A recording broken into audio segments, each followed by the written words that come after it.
just a bloke in a bar.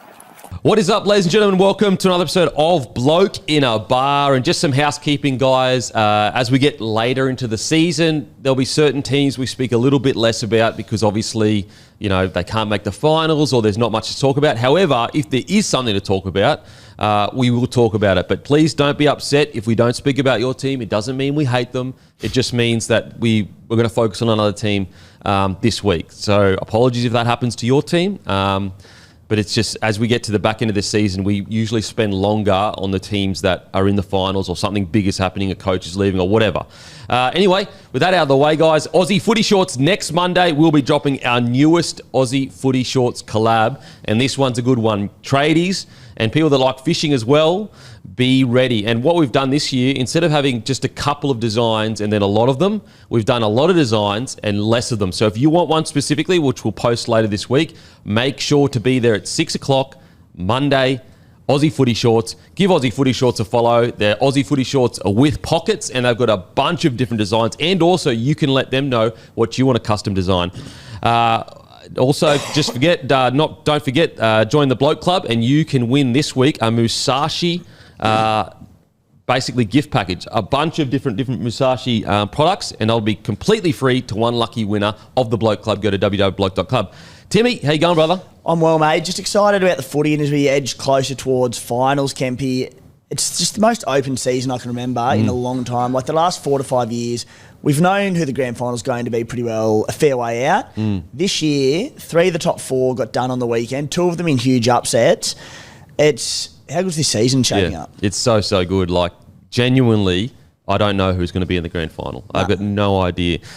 Hammy, how you going, mate? Very well, Kemmy. Really good to get that disclaimer off the top about, you know, teams that probably won't be doing a lot later in the season. We won't spend too much time on them, like the Dogs, for instance, after they got hammered on the weekend. But if something big happened, like the Tigers smashing the Dogs, we will talk about that. So, looking forred to talking about that a little bit later in the show. Hammy's coming with a smile ear to ear this morning, ear to ear. That smile almost says to me that you weren't expecting a win, though. Well, I had him in face. I'm the only one who had him in Face the Music. So perhaps it was you who wasn't expecting to win. So, yeah, I'm just enjoying myself. Okay, well, speaking of Face the Music, let's get into it. Thanks to our friends over at Sportsbet. As always, we really appreciate the support. Yes, great week to follow you on the feed, Kempy. How about this win you had yesterday in the Sharks game to bring home the weekend? Cam McGuinness any time, which is a pretty bold bet as it is. And then Sharks to win by exactly between 16 and 20 points. $47 it was paying, 569 copies on it. Thank you. So well done to all those punters that jumped on as well. But great time to follow Kempy at the moment.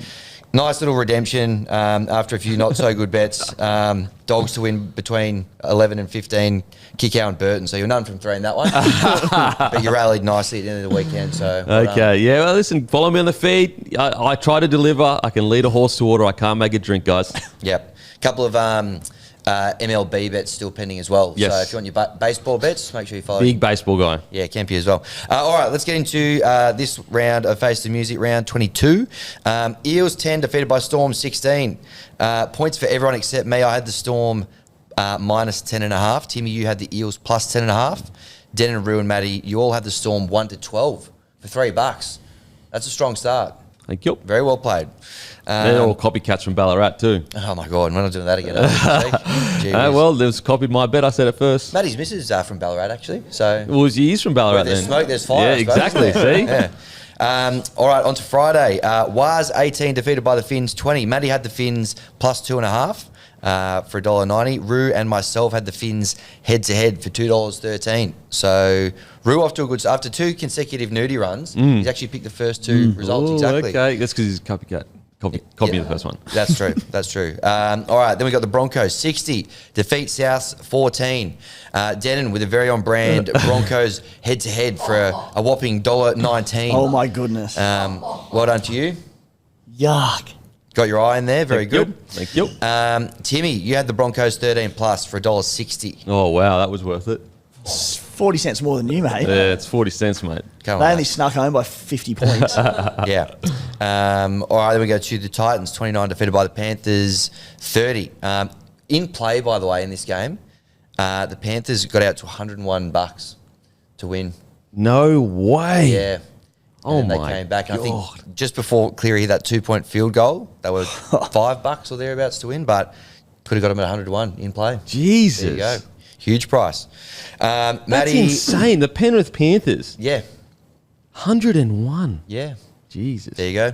Maddie and Roo, they were pretty sharp, had their eye in for this one. They had the Panthers 1 to 12 for $3.05. Denon, a whopping $1.21. Penrith heads ahead in that one. Good stuff. Thank you. Dragons 18 defeat the Raiders 12. Only one of us collected any points here. That was Denon. You had the Dragons 1 to 12 for $3.75. There we go. I can get around that. Thank you. I don't care what you get around, mate. You're at the bottom of the ladder. No, I'm not. Oh, you will be now with Rue's big day. Well, we'll see. What Yeah. I wish, to be honest. Anyway, more on that. Surely. Manly 4 defeated by the Chooks 20. Fill up for a couple of people here. I took the Chooks head-to-head for $2.24. Roo and Denon had the Chooks 13 plus for $5. Copycat from Ballarat. Copycat from Ballarat. He actually was copying you at that Yes. point because he tried to lure you in with a bit of some contentious $8 bet thing. Yeah, against the Warriors and Dolphins. And then you started swinging and he tried to block you by Yep. copying a couple. So that is what he did. Anyway, well done to him for copying because it paid off. Then we go to Sunday. Tigers 28 defeat Dogs 14. Egg on the face of most of the panel here, particularly you, Denon. You had the Dogs 13 plus sucked in. I was the only one who had any points here. Tigers $3.63 head to head. Should have taken them 13 plus, which was $11.50. That would have been a bit of moving and shaking on the leaderboard there, not to be. Last game of the round, we got the Sharks 32 defeat the Cowboys 12. Matty and Timmy had the Sharkies 13 plus for $2.25. They were the only guys to get any points from that game. So round 22, Denon $14.55. That's it. That's a solid round. Good week. Roo, a big week after 2 consecutive nudie runs, $13.58. Matty, $10.20. Myself, $8. Timmy, $5.75 to round out the weekend. So overall, it's very tight at the top. Matty, $187.85. Denon, $187.75. So there's 10 cents in it. Wow. Roo's on $138.15. Timmy's on $137.11, and I'm on $134. So me and Matty are just daylight here. Pretty much. It's been daylight for about 3 months. Yeah, well, Still 5 weeks to go. some of us just get it, some of us don't. And Matty is just an extension of myself. So it's basically, if he wins, I win. To be only beating Matty by 10 cents, given that you back so many $1.20 favourites, embarrassing. Yeah, but they're all copycats from Ballarat. I got to go first, so I've got the hardest job. Yeah. I didn't get a chance to get my iron like the rest of them. That's true. So Well, well done to you, mate. You're up towards the top of the moment, but still 5 weeks to go. Oh, well, there you go. There's Face the Music, brought to you by Sportsbet. Thanks for coming. It's just another win for me. Another week, another win. Another week, another win. And also, obviously, on the feed, I'm winning as well. Absolutely. Can't stop winning this week. Thank you. Okay, bit of support here, boys. Bit of well done. I feel like whenever anyone else a bit wins, hot of abusing us for copying you. And Yeah. You're not I gonna feel get like any when right someone after else that. wins, they're like, yeah, well done, boys. But whenever I win, it's just like crickets. yeah, you're just a bit too abrasive the way you go about it. Might have to think about that. Oh, okay. It's time for the code story of the week. Go to codesports.com.au/bloke, enter redemption code bloke, and you'll get access to a special discounted yearly subscription, $49 a year. The link will be in the show notes as well. Mobsy, what do we got, mate? Boys, hello, how we going? Yeah, very good, very good. Very good. Yeah, good weekend. Face the Music, nice work, Timmy, with your $5.70. Yeah, thanks, mate. I'm just worried about that last place, and so far I'm hanging in by B's dick. So Yeah, a tough old weekend. But a story I want to talk about was on the weekend. I don't know if you saw, but North Queensland Cowboys rolled out a debutante in the name of Marley Bittengarn, a 22-year-old Tanzanian-born kid who, with his family, fled Africa 16, 17 years ago. I think he was 6 at the time, and they were going through a bit over there. And amazing story, right? He's one of 10, 7 blood siblings, and his parents, Ezekiel and Rosine, actually brought 3 other kids over with them just to escape what was going on over there. And they sold businesses. They tried to create as much income as they could to pay for as many as they could to get out of the country. And they made their way here to Australia and settled up in the Logan district in Brisbane, Woodridge, suburb up there. Yep, so, Woodridge. The family arrived, and young Marley didn't speak a word of English, so went to school there with a translator to help acclimatise him and acclimatise the entire family to Australia, and he's just gone on with leaps and bounds. Funny story that a few of his mates were playing footy and they tried to get him to play, didn't want to, eventually had one training session, started on the wing, and he's gone leaps and bounds. He wasn't on the wing on the weekend, though. Yeah, wow. He was playing in the middle, this rangy front rower. Yeah. He's only moved there in the last couple of years, and I think he told Travis Main that if he had his time over again, he'd probably like to stay on the wing. It's a little easier out there, but end up getting a scholarship to at Gregory's Terrace in Gregory's Terrace up there in Queensland, right? That's the school where Pat Carrigan went to. So, which amazing, right? And a union school, but loved his league, and he had a bit of time at the Melbourne Storm, and then got picked up by the Cowboys. So, last couple of years, he's been playing Townsville Blackhawks, and this year in particular with the Northern Pride, playing 50 minutes. Starting there in the middle, 6 tries, just busting tackles, really earn his first grade debut. So you saw at the weekend, horrible conditions there at Shark Park, but 40 family and friends were on deck to see him come off the bench. 5 runs, 40 metres, a tackle bust, 11 tackles, but big smile on his face when he ran out there. But a great story, right? Because there are a number of these around in Australian sport at the moment when you have Gout, who's that sensation from Ipswich, who's lighting up, and that's we've spoken to Marley about him as well, who said he's just an inspiration. And Irankunda, the Socceroos star, he's just signed for Watford on a 5-year deal. So 19-year-old who debuted in the A-League 3 years ago. So all these guys are providing a bit of motivation for Marley to make the best of his opportunity. So off contract at the end of this year with the Cowboys. So I know his manager, Nash Dawson's in discussions about extending that deal there, but just a great kid with a great story. And you sit there and think, geez, how tough we have it at times. But to go through what they've done to come to Australia and make not only on the field, but off the field as well. He's actually keen real estate interest as well. He was studying at university there at Griffith Uni, studying psychology, and he's developed an app, if you can believe it or not. No way. Make us feel even worse about what we're not doing with our lives. An app called Geno Study that connects students with tutors. So really switched on and just so keen to make the most of the opportunities he's had since arriving in Australia. So great kid. Yeah, great wow. story. It just shows you how much we take for granted here. Like, we're just expected to have all these pathways and all these resources to have access to. And then he comes over here and he's just like, look at all these resources I can use to better my life, and he's clearly diving into it. And his parents, I mean, to flee a country and have, like, I know as myself as a parent, I'd be thinking almost a bit selfishly, like, my main focus is just my kids. I just got to get them out of here. But to have the heart to go, I'm going to sell, because that money they use to get those extra kids out, that can go towards building your kids a new life. But to have the sacrifice to go, no, it's more important to get these kids out that aren't blood related to us. That's incredible. And the issue there is when you're a refugee, there's times if you're not blood related that you could get split up. But they were lucky enough that the entire family got to stay together. And as Marley said, my family are my best friends, and so that's why they were there at the weekend cheering him on, and they remained tight. And the parents, working 2 jobs to make sure the kids had all the advantages that they could have. So.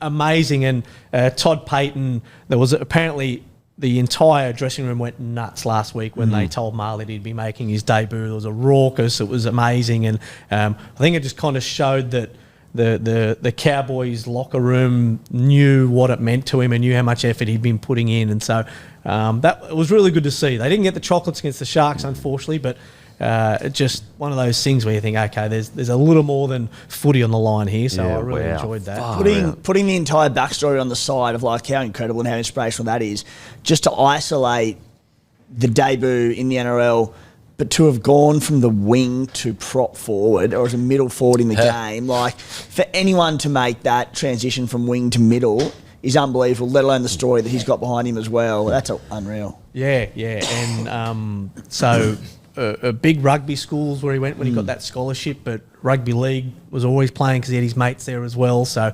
and then, the bigger he got, just kept moving a position in. You go from the wing into the centres.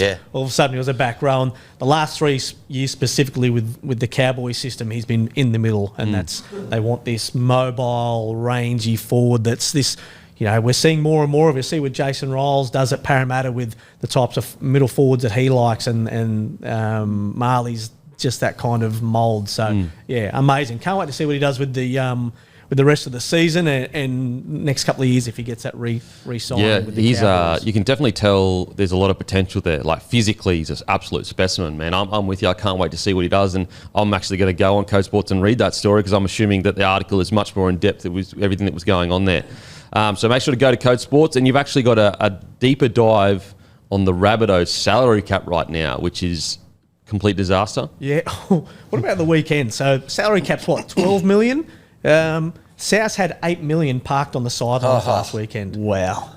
Just terrible. But you look at it, and they're running last in New South Wales Cup as well, which you kind of figured, given that they're having to push so many players up into first grade. Flegg aren't going that great either, which raises concerns. But I wouldn't totally freak out if you're a South fan, because there are reasons to be a little positive. Young kid named Dane Jennings was named in the Australian Schoolboys. He played in the centres. He's gone through their SG ball team. They've had a couple of through the last few years in the top 50 that we had. Taj Alvarez is this young 5'8" coming through the ranks. Cody Hill hooker, Josh Ballard, who's this gun winger. I think was probably unlucky not to make the top 50 schoolboys from this year. But it's going to be interesting for South, because there hasn't been before this season a lot of those kids through schoolboys coming through and really showing themselves out. So there's a bit to go on with that South roster. I think the other day they've told Shaq Mitchell that he's surplus to requirements. Josh Schuster won't remain. Yep. Fletcher Myers on his way out. I know they're trying to re-sign Jai Gray on a 2-year deal. Gray's not off until the end of 26, but I think they want to lock him away on a 2-year extension before any team can get him on November 1. But there's a little bit to look at with that South roster, because they're an ageing side. They're a little bit unbalanced. We've obviously spoken about the Lewis Dodd situation. I think they're close to agreeing a further loan deal to extend Jaden Sullivan's stay an extra 12 months as well on that one. So, if you're South, it's an interesting time. But I think we've spoken about this before. When you have turmoil at a club, when you have coach turnover, when you have someone with a different view on how you want to run your outfit and look at your football department, and teams just get set back and back and back. So, is there a concern about their pathways? Has it been taken care of properly, do you think, over the last couple of years? I think it's a really competitive market in there as well. There's a young kid in their system that I think they're at risk of, I can't remember his name, but they're at risk of losing him to the Waratahs as well. He's the Waratahs? Yeah, he's in a GPS system there. And Don't do it, bro. Well, you may not have a league to go to in a few years. It's funny, right? Because most of the kids at that age prefer league because of the opportunities there. So really competitive in there. And you've got some junior clubs there that are prodigious producers of rugby league talent in the Mascot Jets and teams like that. And I think there's just been a little bit of a gap there for South, where they haven't quite got that next lot coming through. And, if you can't supplement your salary cap, your roster with these good young kids who are going to be coming through for a bit cheaper, then you're going to have to go out and buy, and then you have to put a GST on top of that. With Perth coming in, with PNG the year after, it's an inflated market. It's not the time where you can't have a really good pathway system coming through. You have a look at the Roosters, and we all bag the Roosters. We all laugh saying they've got no juniors because they've got that small area. But their pathways, they're identifying talent through the Central Coast, and they're looking up in Queensland. So they're bringing guys in that they can use to fill out that top 30, because that 25 to 30 space in your roster is so important to get that right, so you can spend properly on the top 10, 12 players. Have you heard any, I guess, reports or whatever of young kids driving out to Penrith to be a part of that junior system because it is, developing such incredible players. Yeah, well, the Panthers, they're a different beast, right? And they're so established with what they're doing. So, and it's not just going out west. Penrith they really look after their own area. St Mary's, all that Western Sydney area, but they look, they're not bound by geography. You look at what they did with bring Dylan Edwards and Dane Laurie down, and so they look elsewhere to see what talent they want to identify. But have you heard, like, for example, when I was playing soccer, I drove up to Brisbane every day from Gold Coast because that was where the best club was. Have you heard juniors, like, for, let's say, Mascot, going, you know what, I'll drive my kid an hour because I know he's going to be in the Penrith system at some stage? Well, not specifically, but there is... I know there's a rule that... I know Parramatta have got it in place that if you want to play in Parramatta's junior rep sides, you have to play in the area. So, and Penrith don't have that. So the flip side of that is their local kids could get picked off to play Matt's ball flag elsewhere. But on the flip side of that, they welcome in kids from other areas. So that they're always on the ball. Though I don't have any specific examples, but they do. They're always across that pathway system. And what they do well is they stock it. They staff it properly. They have full-time staff whose job it is to identify this talent and bring him in.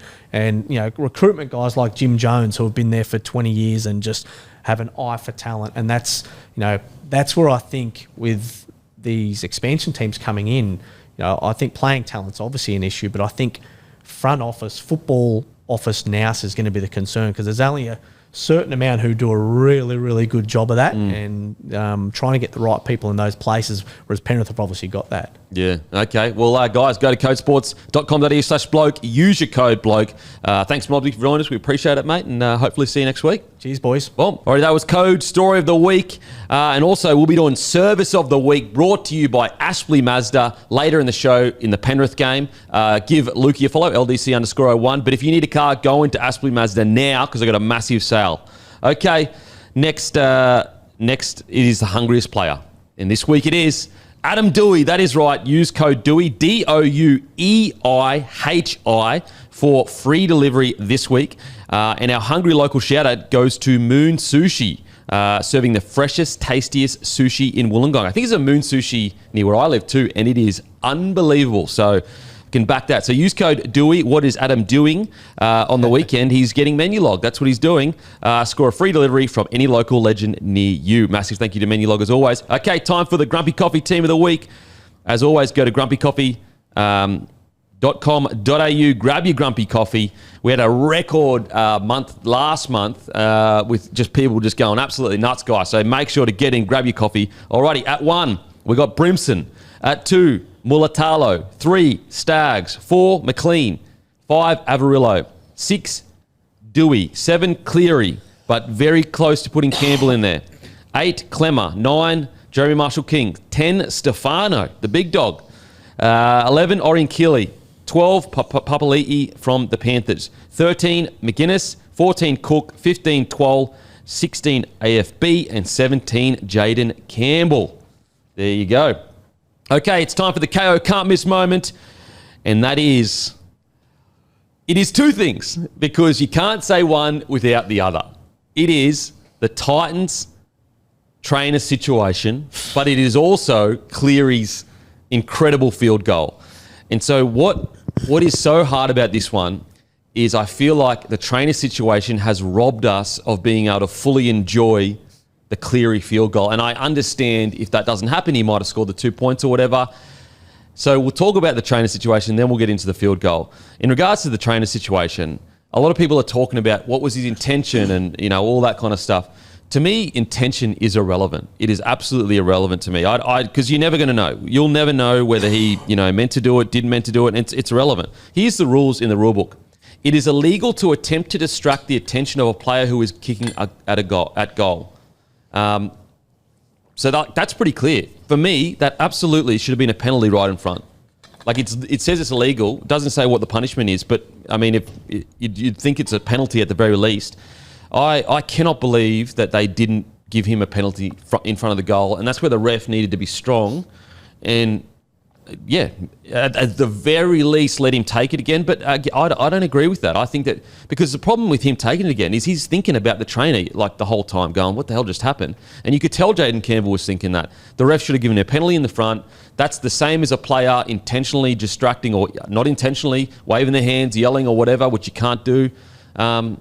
Really, really poor call from the refs there, in my opinion. Yeah, also a lot of those penalties and the 8-point tries that do arise in the NRL, they happen after the try scored. I mean, I know this happened. I know he wasn't a player, but I'm with you, mate. As you said, we'll never know whether there was intent there or not, but to me, this is a very experienced trainer, and everything to me looked like whether or not he knew what he was doing, I don't know, but I said, you've been in the game for a long time, you know to go around. And the argument might be, he was just running back to his mark or back to the bench, and that's what happened. But it didn't look like that to me, mate. And I think it's terrible. Hopefully it never happens again. But I find it hard to make any excuses. And I'm with you. It should have been a penalty from in front, an easy 2 points, and not good enough. Yeah, and I look, as I said, intention for me is irrelevant because people go, oh, yeah, he wasn't thinking because he had all of it, they said that he had these interchange to go. Wouldn't you go back to muscle memory then? Like, you have been a trainer for so long, your muscle memory would be to run down the sideline. That's what you've done 1,000 times. Every time you run from the people that score a try, you'd be going down the sideline. So it's just irrelevant. The intention doesn't matter to me because negligence is the wrong word, but it's just you haven't done your job correctly, whether you meant to or not. And even looking up after it, like just sort of that wry, sort of cheeky smile in his face, none of it looked to me of that shocked, like, oh shit, I'm in the wrong spot, sorry. It was like a bit of a grin or looking up and casually kept jogging past. I don't know. Yeah, shit go. Definitely a shit go. What do you reckon, Hammy? Yeah, I mean, it didn't look great, did it? And these Penrith trainers, they've got to sort it out. There's been a few moments this year where they've been the centre of attention, putting water on the balls a couple of weeks ago in the Golden Point game against the Cowboys, might have been. I think the Cowboys did it as well. So no, they did that kind of cancelled it. Not saying it's right, but that's, they've done that. And then this one kind of popped up as well. Look, I think it's a little bit grey about what is the penalty. You mentioned there it's in the rules, you can't do it, but I think that's where the issue has arisen from. Because if the referee did blow a penalty, a lot of people would be like, well, where does it say that? That's what happens. It's ref's discretion. Yeah, I know, but it would have been controversial either way, I think. But the wry smile he had made it look a little bit like he had an idea what he was doing. On Get Him On Side last night, Joel knows the bloke personally, and he goes, he would not do that sort of thing intentionally. That's a pretty good character reference, but it didn't look good at the time on the screen. I don't know. Honestly, I don't care. It doesn't faze me one way or the other. Intentional. It's totally irrelevant. He did it. And for what it's worth, you can be a good bloke and make mistakes. It's not saying he's a bad bloke or anything. It's just a mistake. And I know, obviously it would have been weighing on Jaden Campbell's mind, but sometimes you see like distractions or things like that happen. Nathan Cleary had a bottle thrown at him earlier in the season. That would have been pretty distracting. Went back. But that's not a player in the field though. No, but it's still a distraction. Yeah, but you can't. That's a fan. Like, my point is, like, when you get distracted, like, you can go back and then collect yourself and everyone's different though. Like, the fact that environment has been created by an opposing player or trainer, I think there has to be recourse for it. Like, just because in other times people have regathered themselves and kicked it doesn't make it okay. I'll tell you your point. I think there'll be a whatever out of this incident. There'll be like a cut and dry, black and white. This is what happens going forward. I think so. Yeah, for sure. For sure. They definitely need to clear that up because it's unacceptable. It is unacceptable that happened. And it ruins what we're about to talk about now, which is, mate, Cleary's field goal was unbelievable. He talked about it in the press conference, and he said, as I was running back, he was like, oh, am I doing the right thing? And then he thought, by the time I thought that, I was like, I'm here now, I've just got to do it. Absolutely nailed it. I cannot believe the amount of times in the club game where he has just like came up with a moment for his team. It is just like any time you need him to ice a game in clubland, he does it. And that's it, mate. I love the emphasis on clubland there because people immediately, especially being so recent, go to Origin and this and that. In clubland, he's unflappable. Like, the amount of big moments he comes up with time and time again, and so often off the boot as well. Yeah. He's just, what a magical moment. I will say, and this is, coming from Cleary's number one glazer, always gets shit for it. Glazed Talangi, absolutely. It does suck that Origin shadow will just always be there until it's gone. Like, it will just, anytime he does anything good, people just immediately think that, which I get it. I'm not saying that it's not right or whatever, But at Clubland, this guy his resume is essentially one of the greatest all time, if not the greatest. Like the amount of times he has won the game for his team with things we've almost never seen before, it is like mind-blowing.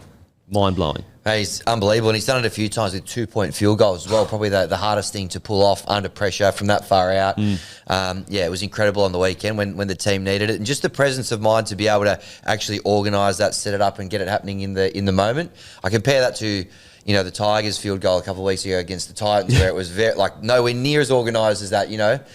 He's just so good at controlling the game, knowing where he's got to be or where the team needs to be. Well, you know what's crazy? I think if I recall correctly, in the press conference, he said it was like a call on the play. Like that play, he just said to Kenny, I'm going back. So it wasn't even a setup. It was a setup for a field goal. Yeah. But just craziness. Yeah. Craziness. A shout out to Kenny as well for the he is our service of the week, which we'll talk about, brought to you by Aspley Mazda. But that is our Kayo Can't Miss moment. It actually does remind me quite a lot of Latrell Mitchell against the Storm a couple of years ago. Quite a few years ago, was the Roosters.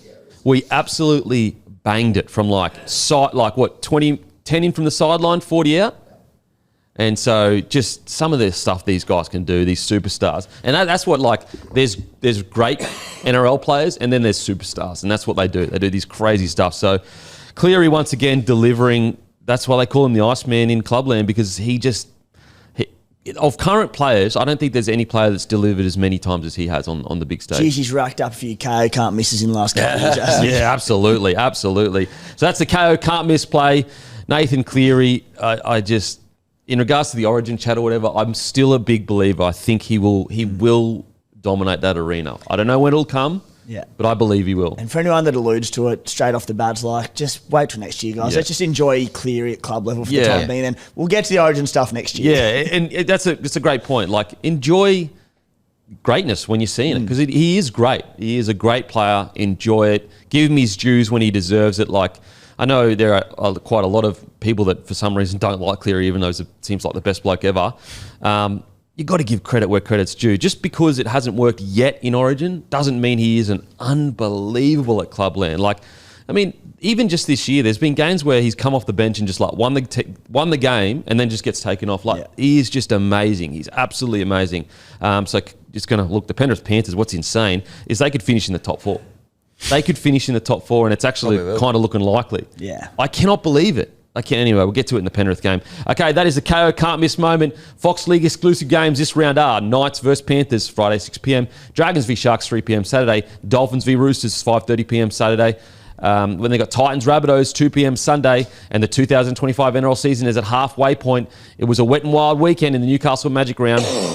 Roosters are leading the comp this Sunday. Cricket returns to Aussie soil as Australia hosts South Africa in a blockbuster T20 and ODI series. Watch it live on Fox Cricket.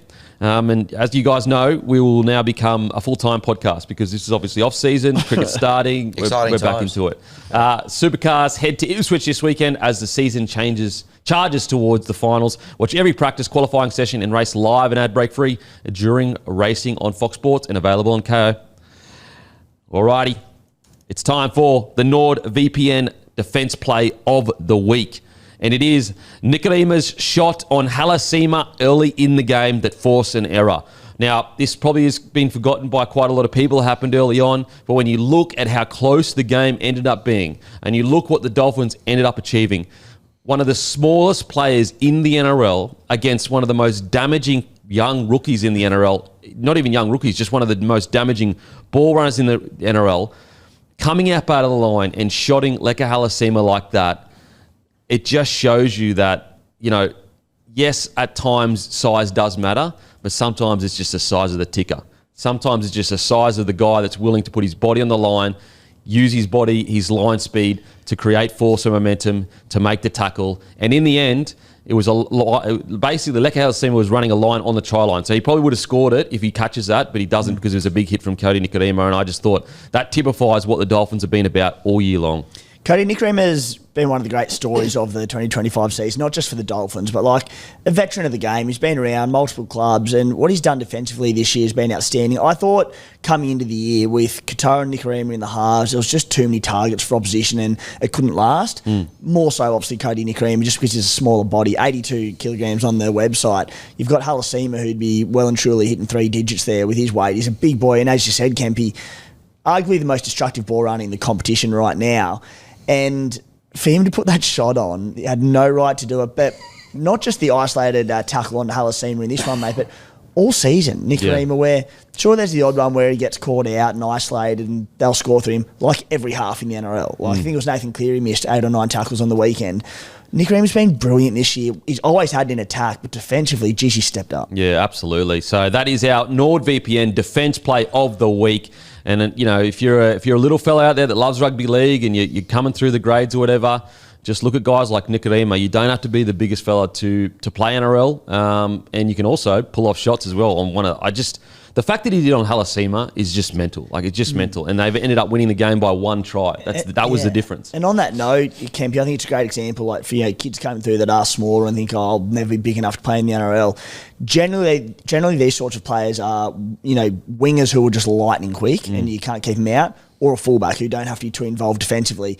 For Nikorima to be doing this at 5'8", it's a huge, put his name up in lights for what kids can achieve if you are a bit smaller. Yeah, absolutely. And you look at a guy like Sam Walker who came into the grade, defence struggled a little bit, but he's just improved out of sight as well. So really, really good moment. All right, and look, there's a reason that the Defence Player of the Week is brought to you, NordVPN. It's high security, protects your information, stops fraud, and stops your social media from getting hacked.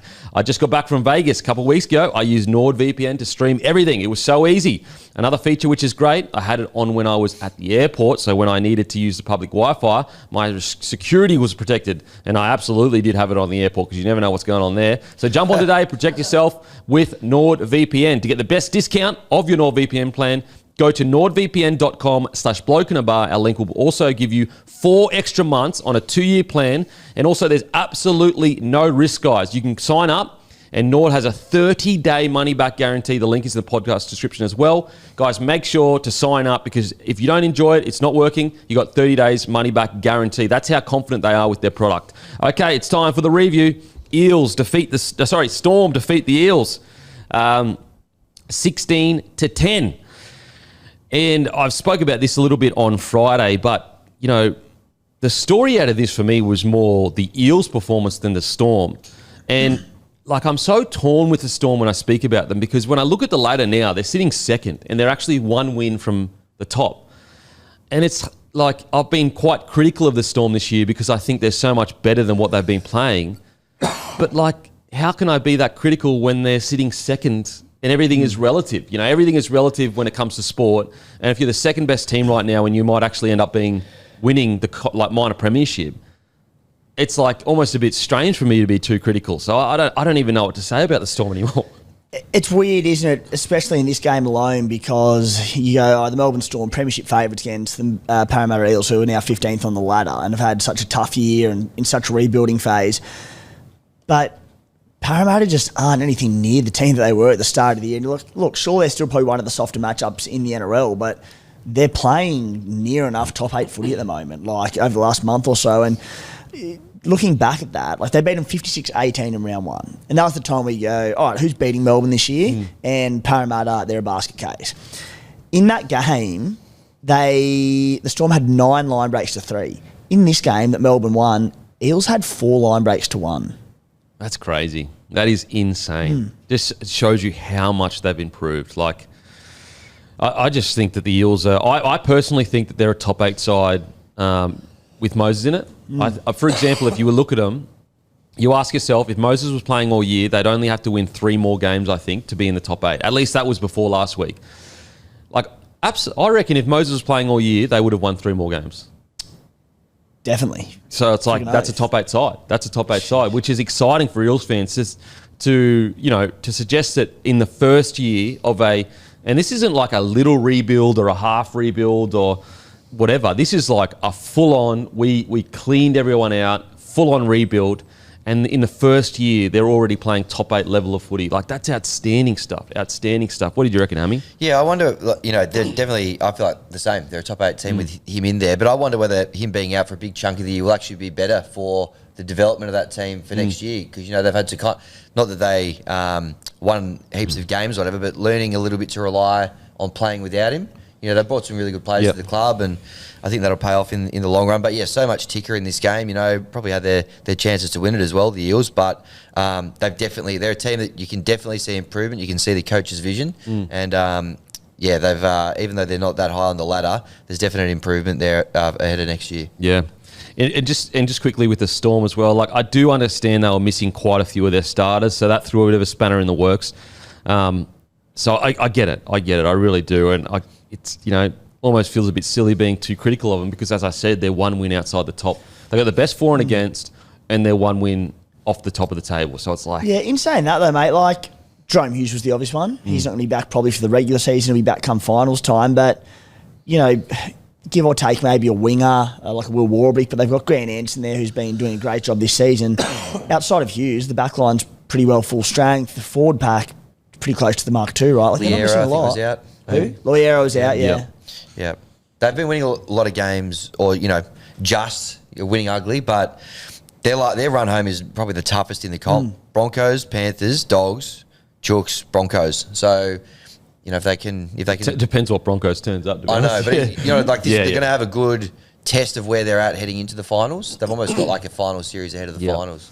It just shows you how we have a different standard for the Melbourne Storm than probably anyone else in the competition because of the 20 years of dominance. Because anyone else that was running second, I don't think we'd be critical of that much. It's just because I just have such a high standard for the Storm. And I think this is, if there was a year to win the comp for the Melbourne Storm, this is the year. Well, the Raiders are a good comparison. I think maybe 2 competition points more than the Storm. And barring the weekend, they've won a lot of tight games by 2 and 4 and 6 point sort of things. And the Raiders, you just in full admiration of what they're doing. The Storm have been doing similar, and we're a lot more critical on the Storm. But, the Raiders, I think, for the most part, you'd say they're overachieving. The Storm, you're like, are they anywhere near their best? Probably not. So scary to think if they do get to their best, I don't think anyone's coming close to them. That attack, if you can just sort that out, like if you can connect that with the defense, mate, I don't think they've got the best the best 20 minutes of attack that I think of the Storm teams ever had. Like, it is truly unstoppable when they get moving. And that's it. And the only question mark around them, and has been all season, and has been for a couple of years to be fair, is how is their forward pack going to match up against the best packs in the competition? Because, I've said it time and time again, but if they don't win the middle and get that momentum, it shuts down Harry Grant. Like, it keeps Ryan Pappenhausen out of the game. So that's the one question mark.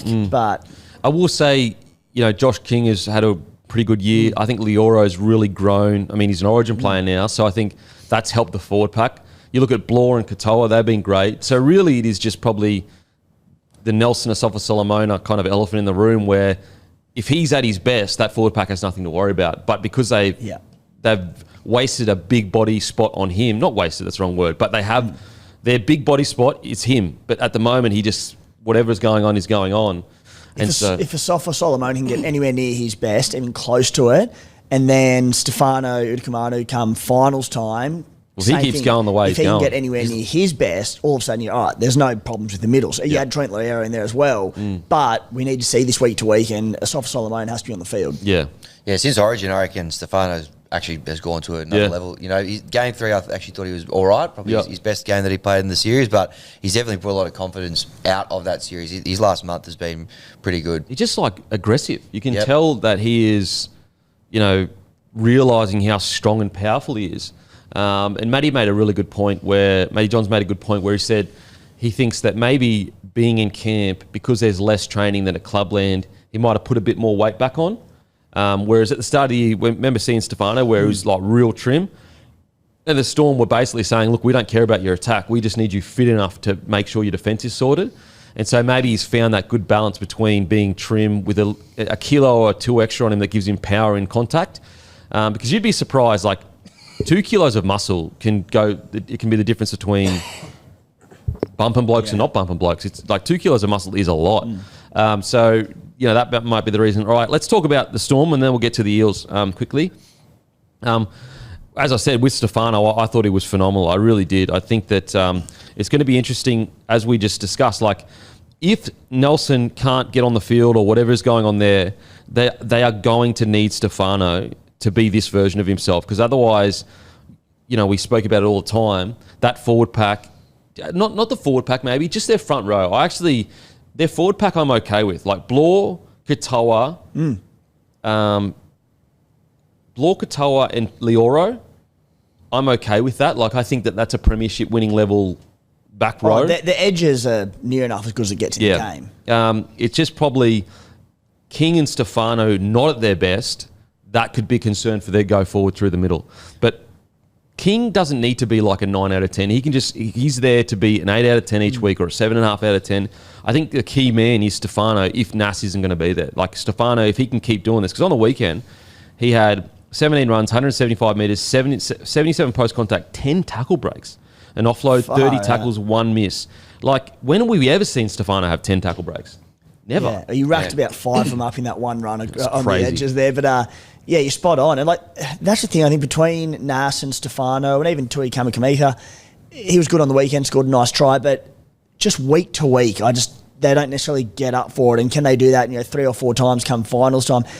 Look, maybe they can, and it's Craig Bellamy. I'm sure he'll get them up for it, and he'll have them rock hard, fit and ready to go. The key thing about those guys, they do all seem fit. They don't seem injury hampered at all, so that's a big bonus going into it. But, as I said, that's going to be the question mark come week 1 of finals against Raiders or Dogs or whoever it might be. Yeah.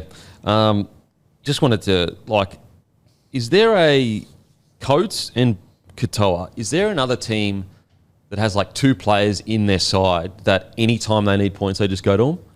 Like Coates and Katoa, anytime the Storm are like, oh shit, we need something here. Because the thing for the Eels, 2 of the tries I think were off kicks. Yeah. Which is so good for the Eels. That is such a good, if they're going to score, it's going to be off kicks. But I got to say, Melbourne Storm, that's how dangerous they are. If they can't get you with normal ball playing, they'll just go, it's fine. Katoa's going to get one over you and Coates is going to get one over you.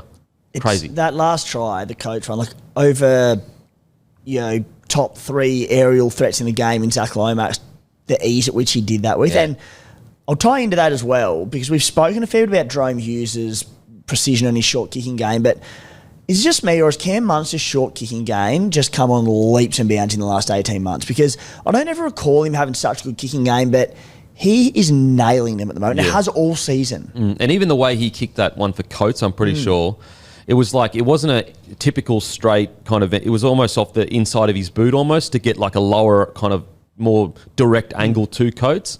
He didn't used to have this in his game, right? It's...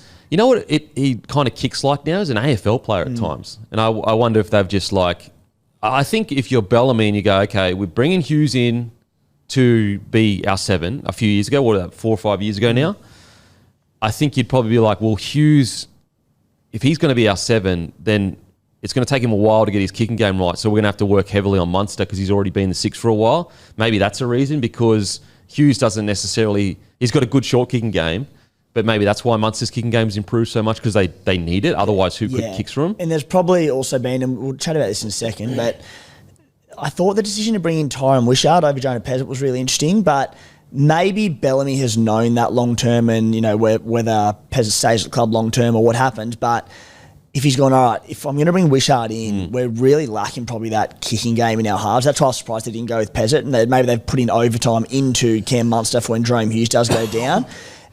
I thought the Wishart decision was interesting. I think Wishart certainly at the moment is a better footballer than Jonah Pezzett, in limited experience for Pezzett, but I just think Cam Munster's such an out-and-out ball-running 5'8", and I think Tyron Wishart is the same position. And there's not to say that you can't play these 2 ball-running 5'8", and maybe Harry Grant takes up a bigger role in attack. But I just thought Pezzett come in as a more traditional halfback that can help get the team around the park. He's been good when he has had opportunities in recent years outside of obviously injuries.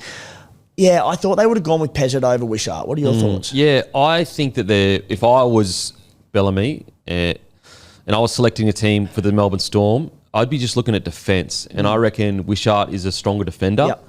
And because I think you look at the Storm and attack is not an issue. I mean, funnily enough, against the Eels it was, because they couldn't score except off kicks. And maybe it gets to a point where Bellamy goes, okay, we actually are struggling for points. Maybe I need to put Pezzett in there, but I reckon he's looked at it and gone, I just need the best We'll have defensive side. points. Yeah, we will have points. I just need the best defensive side possible. That's the other, like, the flow-on effect of it. You've got Jonah Pezzett coming off the bench, which I'm like, I don't get that that. doesn't make any sense to me. You lose one of the best utility players and impact players in the game in Tyron Wishart, who comes off the bench. You now don't have that. So Yeah. I don't know. I thought Pezzett would have been the play, but said, you back Bellamy. They got the win, so... Yeah, I think it's probably because you know what you're going to get with Pezzett. Maybe Bellamy's like, listen, if I need to pull him in, I can just pull him in. Whereas Wishart's more of a, it might work, it might not. So maybe he's testing it like that. Yeah. But me personally, I'd be going Wishart for now, just because defense is the Storm's biggest issue. And so hopefully just picking the best defensive side. Yeah. However, wouldn't be surprised if it gets to a point where Munster's game's being hindered, Grant's game's being hindered because like they don't really have a guy to lay the platform at the moment. And for what it's worth, like Jerome Hughes isn't your traditional halfback either. He's Yeah. also a ball running half who just pushes ups and, works off this momentum. So maybe they're just thinking similar with Wishart. Yeah. Who stood out for you, mate? I was just going to say on Wishy there, I wonder whether it was a bit more of a play of, if it was a grand final tomorrow and Hughes was unavailable, who are you starting at 7 then? I think it'd probably be Wishart, wouldn't it? Because he's been, yes, off the bench, but in and around the team a lot more through the season, all that sort of stuff. Maybe just giving him a bit of a, how are you going to go with 80 minutes under your belt sort of scenario. So I'll see a bit more of that through the next little bit. Yeah, Stefano, we touched on before. I thought one of his better knocks for the year. Some big numbers, 175 run metres, 77 post contacts. I thought he was really big in this game. One of his best of the year. Katoa, you touched on as well, like... just having one of those years, it's almost a copy and paste job for team of the week at the moment. Just the numbers that he's pumping out.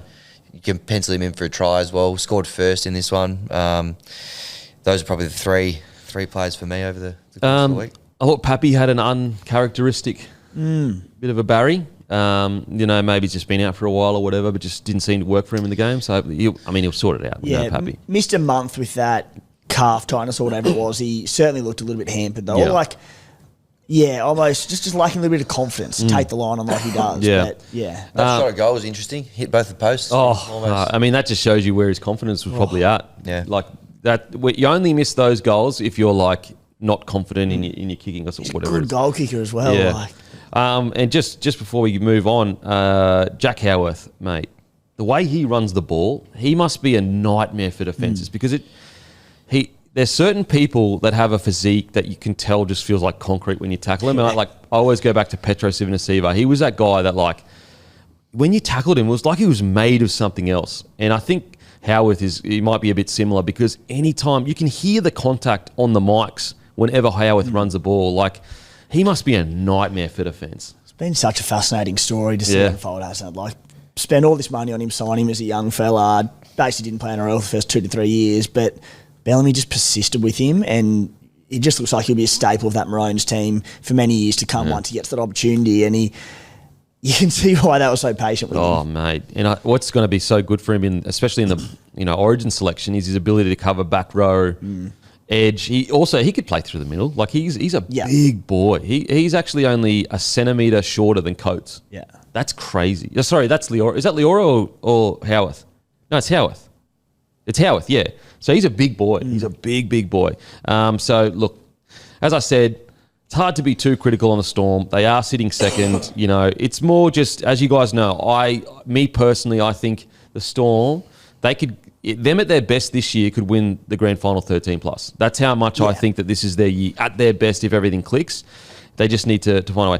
And we'll just talk quickly about the Eels, then we'll kind of move on to the next game. But with the Eels, like, what I love so much about the Eels is what I always was so impressed about the Melbourne Storm, it's changed a bit recently because they've changed their style of footy. But for many, many years, you would look at the stat sheet and you'd be like, no one's really standing out here. Like there is no one that's got 10 tackle breaks and 200 metres and whatever. And what I like about the Eels is like they're a bit of a mix between the Penrith Panthers, Bulldogs / old school Storm, where they have this rushing defence that's quite quick, mobile forward pack, but also they have these kind of old systems that it seems like the Melbourne Storm, and obviously Riles was at the Storm for quite a while.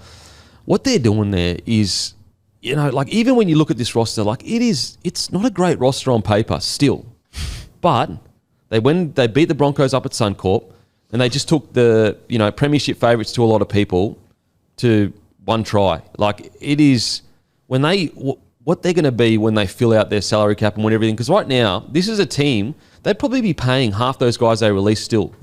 Imagine when they stop paying them, who they're going to be able to fill this team out with. It's crazy. They're just coaching, a rookie coaching masterclass, and there's two things. Their game plan, everything they're doing is very, very good, but players are just buying in, right? Like, there are so many teams at the lower end of the table who they're not buying into their coach or whatever they're putting together, game plans, etc. They're putting in each and every week, and they don't look overwhelmed by coming up against a side like the Melbourne Storm. Like, there are a lot of assets of this game or areas of this game where they were the better team and they absolutely could have won. I think Zach Lomax made a line break down the sideline late on in the game, and Harry Grant, of all people, was the one to get across. I don't think he missed a minute and made a tackle.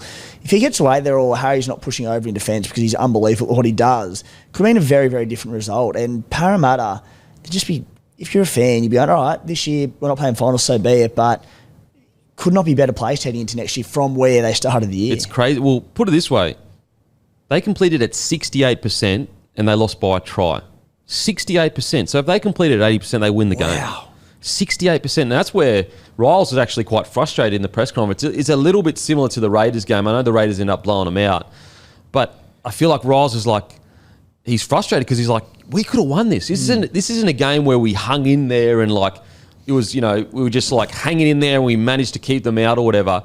This is a game where if they completed a little bit higher, they win. Yeah, and even crazy. I just look at just having the move of Iongi out injured and Papali, has come in at fullback, and he looks good. Like, he'll be a regular first grader for a long time, whatever position that is, I'm not sure. But they had Melbourne stripped of numbers at a lot of different times, and they had the advantage on the edge and just probably lacked the polish, not because Papali isn't up to it or doesn't have the ball playing. It's just these new combinations, a few timings, little bits and pieces. And, if it is Iongi there, I think it is a different result. As I said, not a knock on Papali, but, it's a big swing to change a fullback who'd been there all season for another rookie. Yeah.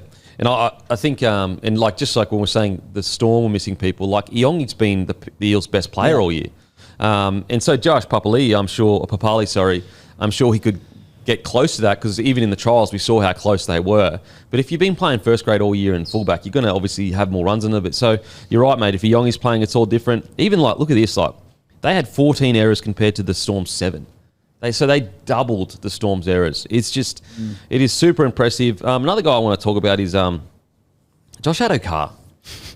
I'll be honest, when he went to the Eels, I was like, I think this might be the twilight. Like, I think it might be, one of the great wingers of his generation, one of the game's true superstars. But because your fast twitch probably is the first thing to go as you age, and that's what he relies so heavily on, it's probably, last couple of years of his career, maybe goes over Super League, earns a mozza, scores 1 million tries. How wrong I was, because if anything, he's playing substantially better at the Eels than he was at the Dogs. And that's a testament to Riles. I just think outside of Christian Wolf, Riles is the most underrated coach this year, in my opinion. Yeah, and he's only 30 years old, Fox. Feels like he's been around forever. He's 4 games off the 200-game milestone.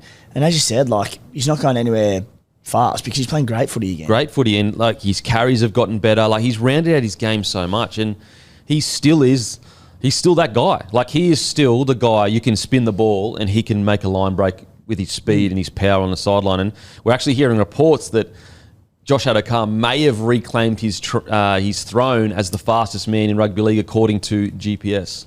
The fastest man on the planet, I think you meant to say. Yes. Yeah. Yes. No, he's been playing some great footy this year since he's been at the Eels. And, yeah, you mentioned the way that he's rounded out his game. A lot more, tough carries, strong carries. Back in the day, it was give him a bit of open space, and that's where he did his best work. Still does that.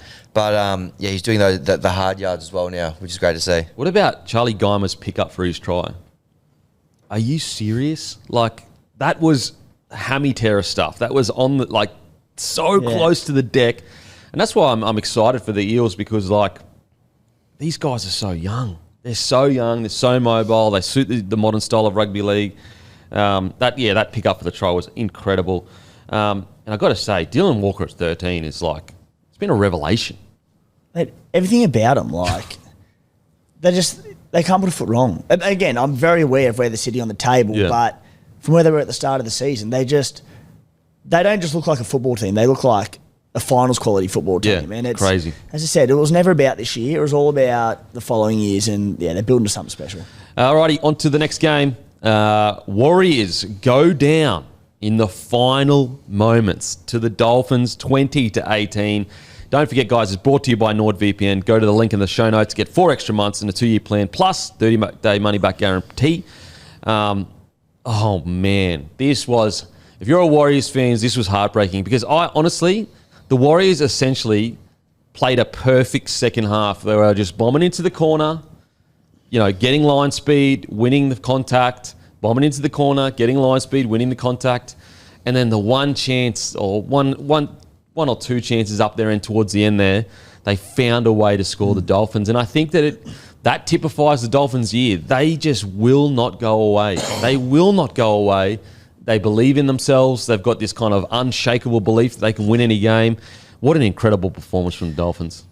How good's rugby league? Where, you look at a couple of weeks ago, the Warriors went over the Knights, where they played awfully, probably didn't deserve it. Leka Halasima scores one of the great tries to win the game at the death. Turn around a few weeks later, and the Warriors, without a host of stars, probably should have won the game, but had it pulled from behind them in the final minute. Warriors injury ward: Wade Egan, Chanel Harris-Tavita, James Fisher-Harris, Ali Leotawa, Rocco Berry, Dimitri Valmunga, Mitch Barnett, Luke Metcalf. Yeah. And they still put up this performance in what was an awesome game of footy. And the Dolphins, mate, speaking of run out of superlatives, you just keep waiting for them to run out of steam with their injuries, and they just don't make excuses. No. They just find solutions to everything. And we said last week that with their injury toll building up, something's got to give, and they should play finals footy, but maybe they won't because of the injuries.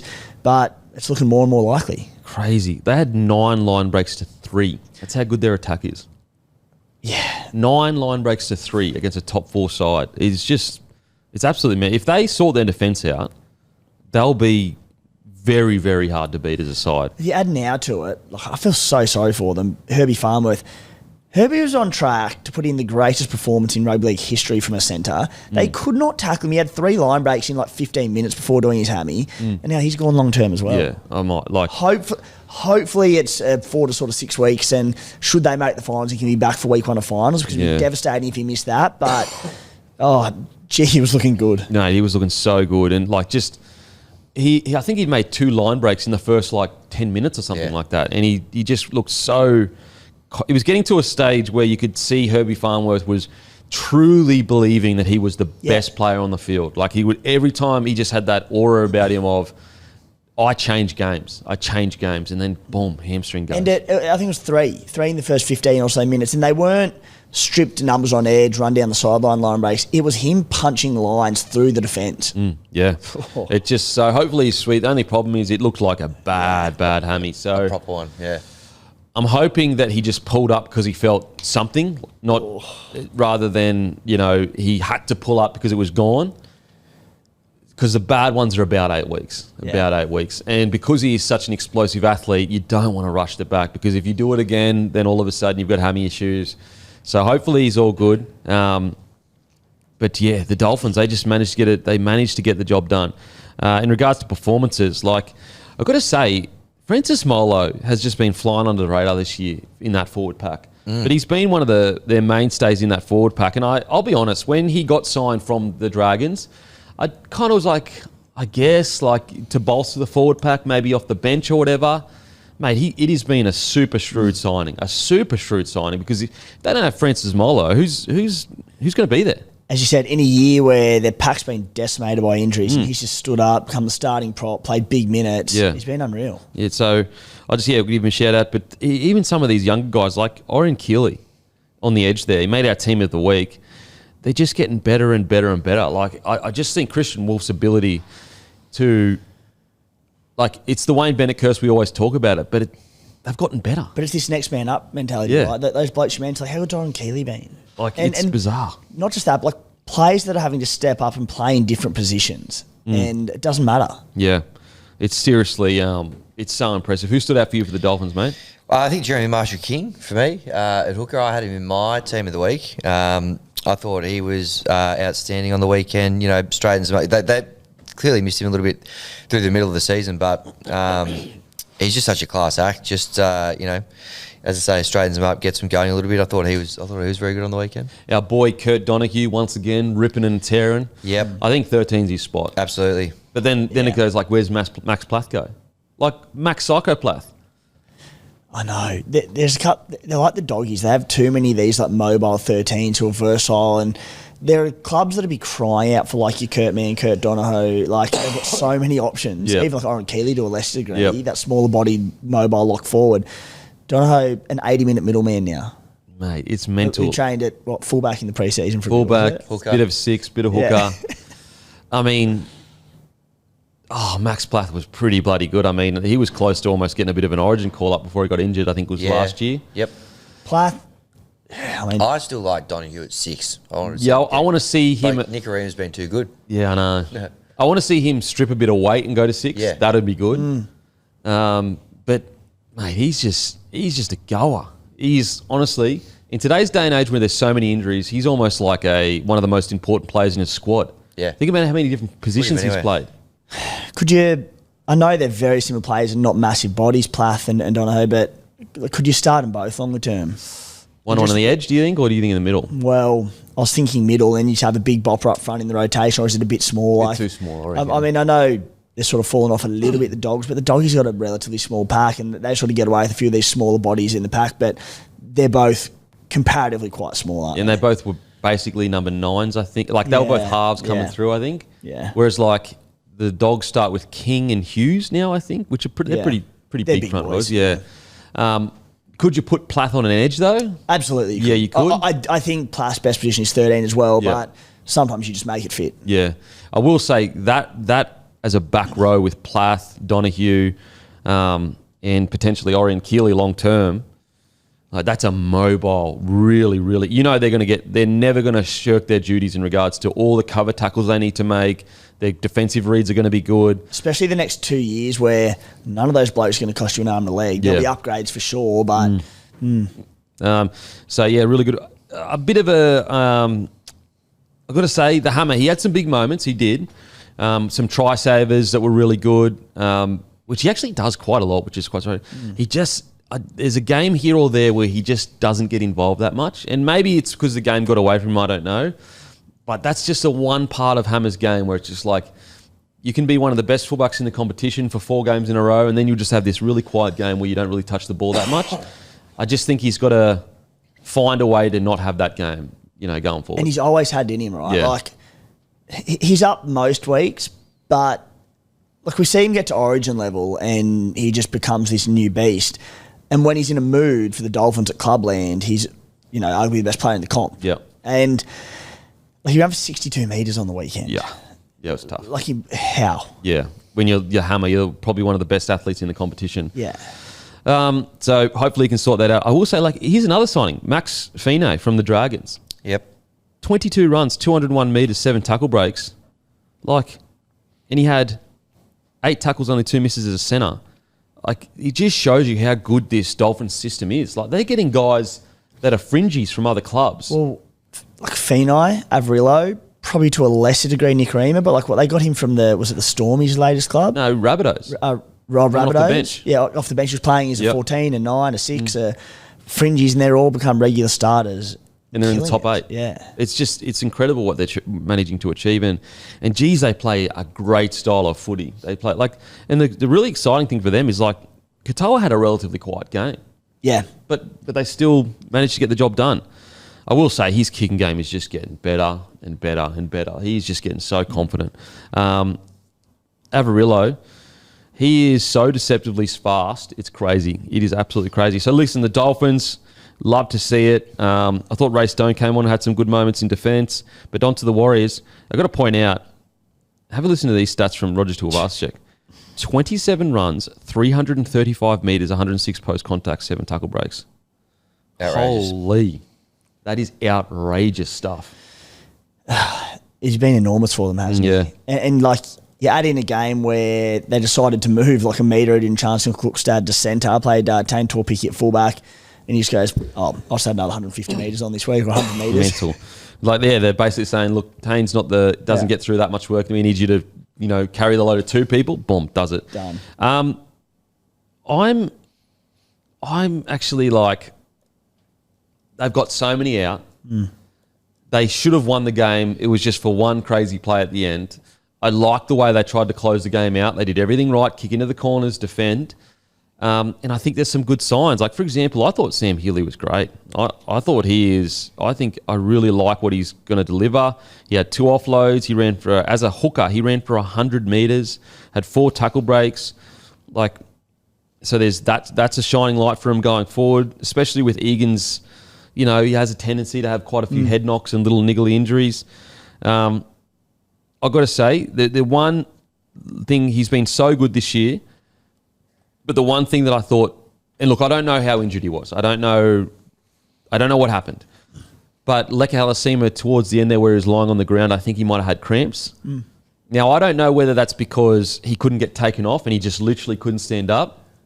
But I will say, like, unless it is, full on, you cannot walk, in the last play of the game, you just got to find a way somehow, just get in the line. And even if you miss your tackle, I tried, did my best, but I got in the line.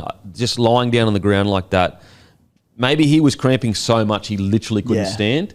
But if you can stand, you just got to find a way. Being such, an explosive player, do we think that he's a big boy?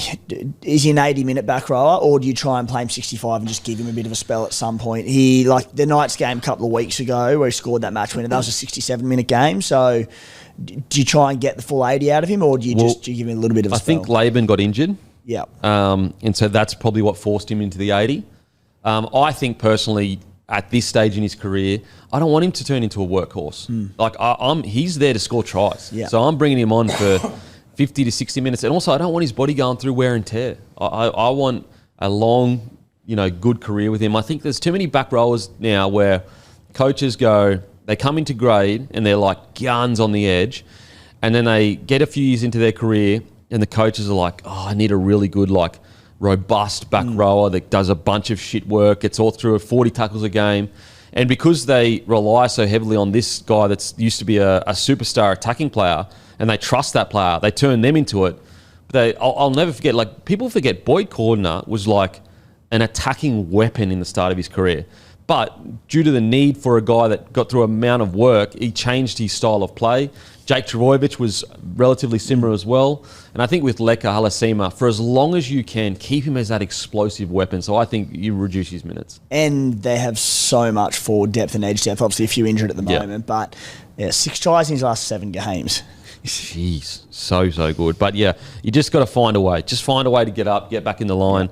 And as I said, I don't know what it was. Maybe he truly was. And there are cramps sometimes that, you truly just cannot stand. You're cramping that bad. But in regards to performance from the Warriors, as I said, it's hard to be too critical of them because, they got so many injuries. I thought Tanner Boyd, a couple of his short kicking game wasn't great. Then some were good as well. Dylan Zelezniak, I thought that his, especially his first half, was really, really good. Bounced back from the week before where some of his reads were quite poor. A couple of his finishes very nice as well. Yeah, yeah, absolutely. What about our man Aaron Clark? Oh, haven't even spoken about him yet. We're a bit numb to it now. 195 metres, 80 post contacts. He's just a machine in the middle. I think Dalian's locked in for him. Yeah, surely. Yeah, I think so. Who else would get it? Dewey. No, but week in, week out, Clark has been. We've had in the team of the week most weeks. He's been unbelievable. Yeah. Maybe Isaiah Yeo. He's on the only challenge right now. Yep, I'd agree with that. Yeah, I think it's probably Aaron Clark. Yeah, I'd say so. Yep. So yeah, with the Warriors, look, it's all just about finding a way to minimise losses now because they're heading into the back end of the season. Find a way to just hang in that top 4 somehow, some way, because them in the top 4, if they can get all their boys back except for like 1 or 2. So tight. There's 1 point in it, them to Penrith, 2 points from the Warriors to the Sharks and Broncos. The Warriors have the draw. Penrith have a really tough draw. Sharkies is very good. They're a sniff. A very good draw and a bye to come. Oh my God. Could you imagine if the Sharkies sneak into the 4?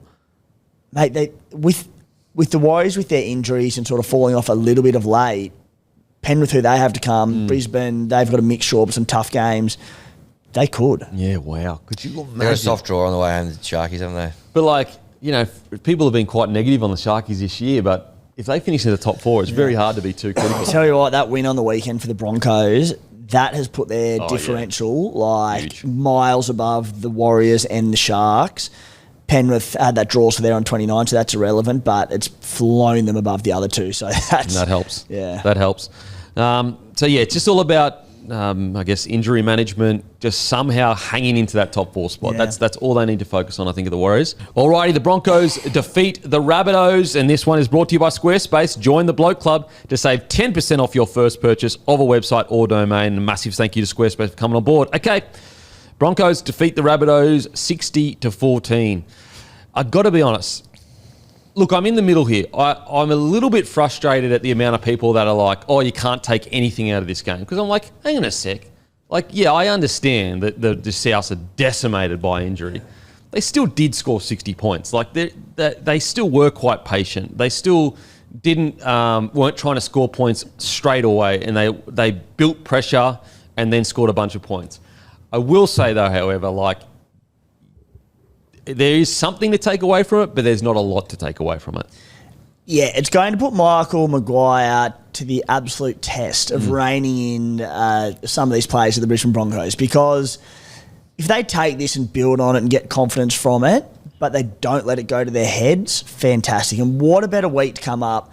Next week they've got the Melbourne Storm, because, mate, it was scintillating. And at the end of the day, yes, they were missing more players again, the Bunnies, but they put it to the Cronulla Sharks in Cronulla the week before. So there's something there, right? There's still some life left in the Bunnies.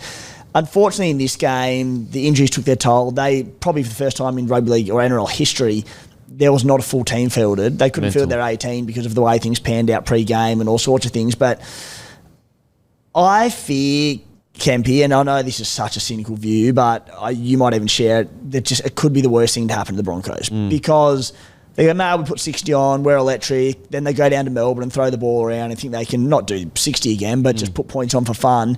It's not what we want with the Broncos. We want them to roll the sleeves up and put the ticker in.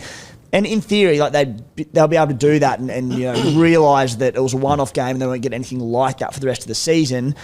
I've just seen it with the Broncos before. They tend not to, I can see it going to their head. I hope I'm wrong, but Madge has to just get them in the right mindset and knock any complacency out of them for what's going to be an absolute crack with the Storm this week in Melbourne. Yeah, like I look at it and I go, surely not. Like sometimes when big wins like this happen and they're missing like 5 or 6 players, that you can, as an opposition, just really not think about the fact they're missing 5 or 6 players. But I think with the Broncos, like every single player would have looked across and gone, like that. This is a reserve grade side. Yeah, and I hope not. I think it'd be insane for any player to be sitting there going, how good are we, blah, blah, blah.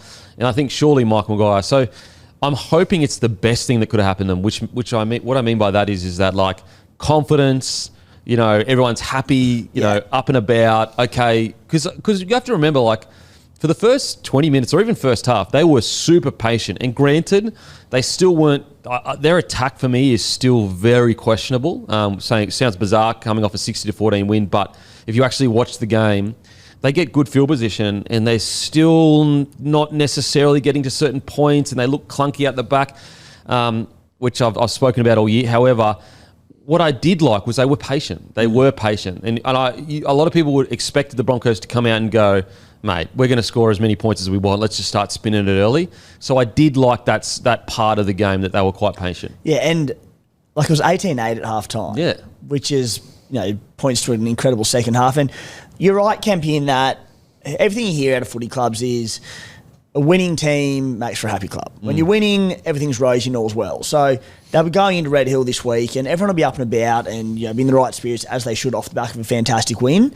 It'll just be about going, all right, be excited about it, be happy with yourself, but it means nothing, essentially. Yeah. And I will say, like, for example, like Reece Walsh, he wasn't throwing crazy balls every time he got the ball. He was very conservative. He pulled it back quite a lot. So looking at those things, it's like, okay, he learned his lesson from the game before. What do you think, mate?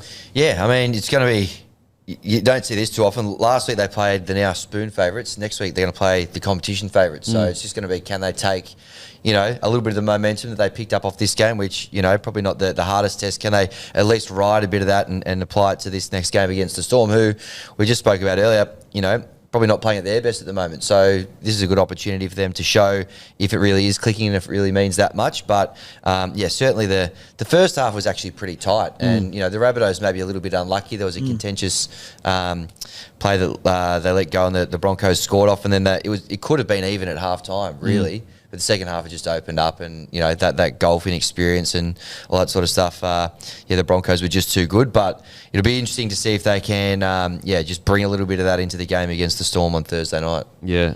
Surely, we know Madge is, so experienced. Surely he has them, not getting too crazy. This contest could almost, been a bit dramatic, but that's all right, could make or break their season. And it's kind of good that it's Melbourne, because if it was any team sort of, outside the top four kind of thing, they might take a bit of that overconfidence into it. But with Melbourne, especially in Melbourne, you go, all right, boys, we know it's going to be so different. But, if they do go in with, a little bit overconfident, Storm put it to them, what does that do to them long term? Yeah. But if they can go down backing up this, knock the Storm off in Melbourne, they go, all right, we're the real deal. We're sniffing a top four finish. Let's go. It really could be either or, it could be the snowball effect that they get all of a sudden, this Broncos snowball just starts to happen towards the back end of and they just roll into finals footy just confident as anything, or it could decimate their confidence where they're like, oh shit, we're not up to this level. I will say, an interesting stat, the Broncos only had 53% possession of the ball compared to 47%. They had time in possession was 27-45 compared to 25-19. It just shows you how damaging their attack was and how much, you've got to give credit for the Rabbitohs for just hanging in there, just really hanging in there. And, for what it's worth to the Broncos, no Payne Haas. He means so much to the team, as we know. I left a comment on Matty's Instagram where I was just looking for bait. I go, can't believe the boys pulled through losing Haas before the game and also Willison during the game. So brave. Yeah, it was gutsy from the Bronx. How did it go down? I got a couple, I think. Still going down. But yeah, listen, I think I will. One little thing I get a little bit worried with Madge is does he play blokes? Does he push the line too much when they're a bit injured? For example, Haas has looked a bit busted for a few weeks now, and maybe it's Haas that's pushing it, that wants to get out there and play. Pat Carrigan playing 66 minutes. Yeah, I just think that maybe, I think Haas probably could have missed last week as well. Yeah. If we're being fair income. But look, he missed this week, so that's good. He was crook this week. Yeah. So it's good. But I think his body needed a break anyway. Yeah, friggin' oath. He couldn't walk at the end of last game. Yeah. So I think he needed a break anyway. Listen, in regards to good performances, as I said, it all comes with the caveat, guys. We understand as the Rabbitohs that are missing all these people. But for me, the standout was it was Staggs. I thought Staggs was absolutely unbelievable. 2 tries, a try assist, 148 metres, 35 post contact, 5 tackle breaks, 2 line breaks, a line break assist and offload, 27 tackles, only 4 miss. And that's the thing that's weird about this game. Staggs made 27 tackles, which suggests that the Rabbitohs went at him. And so I just thought that I will say there's still room in Staggs' game to improve from a perspective of defensive reads. But I do think he has, since last year, I do think he's grown quite a lot in his involvement in the game. If you were to show someone Staggs this year that hasn't watched the game and then said, this is what Stagg actually used to be 2 years ago, I think people go, really? Because there were games where he just wasn't seen. Back, 2 years ago. Whereas very rarely do you watch a game the Broncos play now where you're not going, Staggs is, involved quite a lot. Well, put it this way, we've spoken for, the last couple of years in this potty, mate, about Staggs needing to up his involvement in attack in particular and just his work out of yardage and just helping out the blokes around him. He's averaging 133 metres this year. The 2 years before that, 111, 117, and then before that it was all sub 100. So that's a pretty dramatic increase in what he's done in recent years. So, as I said, there's no concern around talent for Tony Staggs. As I said, there's been a few defensive lapses at times this year, which he needs to work on, but involvements-wise, he is getting more into games. Yeah, 133 metres average for a centre. That's good. I'm happy with that, especially a centre like Staggs that is the Ferrari that wins you the game. And so I just want to give him his credit. As I said, we've been critical about 2 years ago, like just need to get him involved. But he's grown as a leader. I think he's in their senior playing group. I'll be honest as well, like in regards to the Stags, Selwyn, who are they going to keep? Now, I didn't know which decision to make because Selwyn had all this upside because of his age, but Tony was a senior leader and we know what he can do. It seems like at this stage they made the right call. They made the right call, which I think Stags deserves a rap. I really do. He's grown into a leader and, you know, he is an absolute weapon. Like, he's another guy that you hate to play because every time he runs the ball, he's coming at you. And just on that, mate, tough game to get dropped for, but Jesse Arthurs, Josiah Karapani both gone, Dean Mariner in, Selwyn Cobbo back in. I mean, so far so good. Happy with that? Yeah, I mean, look, they killed it. I will say, a bit surprised at the Karapani one. Jesse Arthur's not as surprised. I think he's been quiet for a while now, and I know people point to how many tries he scored, but, you know, he got moved to the other wing. And the thing, like, look, if he got moved to the other wing and he was known as just a finisher, I would go, well, he's been moved from the wing that they scored their try, so obviously that's not his strength. But Jesse Arthurs, we know he's a good ball carrier out of his own end. He's one of the most underrated wingers when it comes to that, and he just hasn't seemed to be able to deliver that. He looks a bit flat. Maybe he's carrying an injury potentially. Yeah. So I actually didn't mind the shout from Dean Mariner and Selwyn Cobbo coming in because, like, they brought energy too. You could tell they were desperate to be there. Yeah. And, like, the thing about Dean Mariner is, like, he is a finisher. Like, he, you know... ball in hand, he's special. Yeah. Like, if you can round out his defence and just make a few less mistakes there, he's one of the best ball-running centres in the game, or wingers, wherever you want to play him. Yeah. It's just defensively. And he's one of the better finishers in the game too. And that's a good thing, mate. With these wingers, you do have depth there. And, all right, you're heading into the finals, and sure, you'd love to have settled on combinations out wide, but, you know, there's pressure on all four of the blokes competing for two spots. Yeah, absolutely. Absolutely. We spoke about it a bit earlier, but I thought Reece Walsh was much more conservative. Ezra great. Reynolds much better this game. But yeah, so really, really good stuff. I thought, once again, Billy Walters came on, immediately had a try assist. Like, he's just been so good off the bench this year. He's just been so good. Ben Tolte looks all right, mate. Mate, he was great. Yeah, I don't know if he's officially, but he was on a training trial, signed from North Sydney Bears. He's going Reminds well. me of Jensen, to be honest. Yeah. Like a very similar, straight up and down, gets through his work, no nonsense, does his job. What you need. Which is exactly what the Broncos need. Yeah. We've got enough talent with your Willisons, with your Haas, your Carrigans. Mate, just get a dog in the middle that's willing to get through the tough stuff. Quite a thick body too, so wins that contact or at least doesn't get driven back. So listen, good win. It's just about backing it up. Just about backing up. In regards to the big moments in the game, I'll just get through my notes real quick. Yeah. Oh, we'll get to the other side. This is more South stuff. But yeah, so really good win. I do think the Broncos aren't getting enough credit for how patient they were. I think that's been their biggest issue is lack of patience. And they did that. They built a game. It was early on very conservative, and then they let it expand towards the end of the game. And that's a good sign for them. But again, it was against a reserve grade side. Now, just quickly onto the Rabbitohs. This shows you how decimated they were. Munro was playing in the middle. Munro was playing in the middle. One of the really good young guys coming through was playing in the middle. Some other positive, I thought Jai Gray's ball playing has gotten much better. And I tell you what, for a team that was dominated, quite a bit, like the Broncos were averaging 10 more metres per set. But I thought Jai Gray had the Broncos at 6s and 7s quite a lot. Jai Gray, he always does, doesn't he? But I was with you. Like, watching that game, it was kind of like, all right, they're obviously injury depleted, but that was the moment when Ty Munro, 85 kilo, 20-year-old winger, is forced to play through the middle that you're just going, oh, this is bad. This is bad. So, as I said, like, it's one thing to be a good player when the game's tight or even, you're losing by a little bit.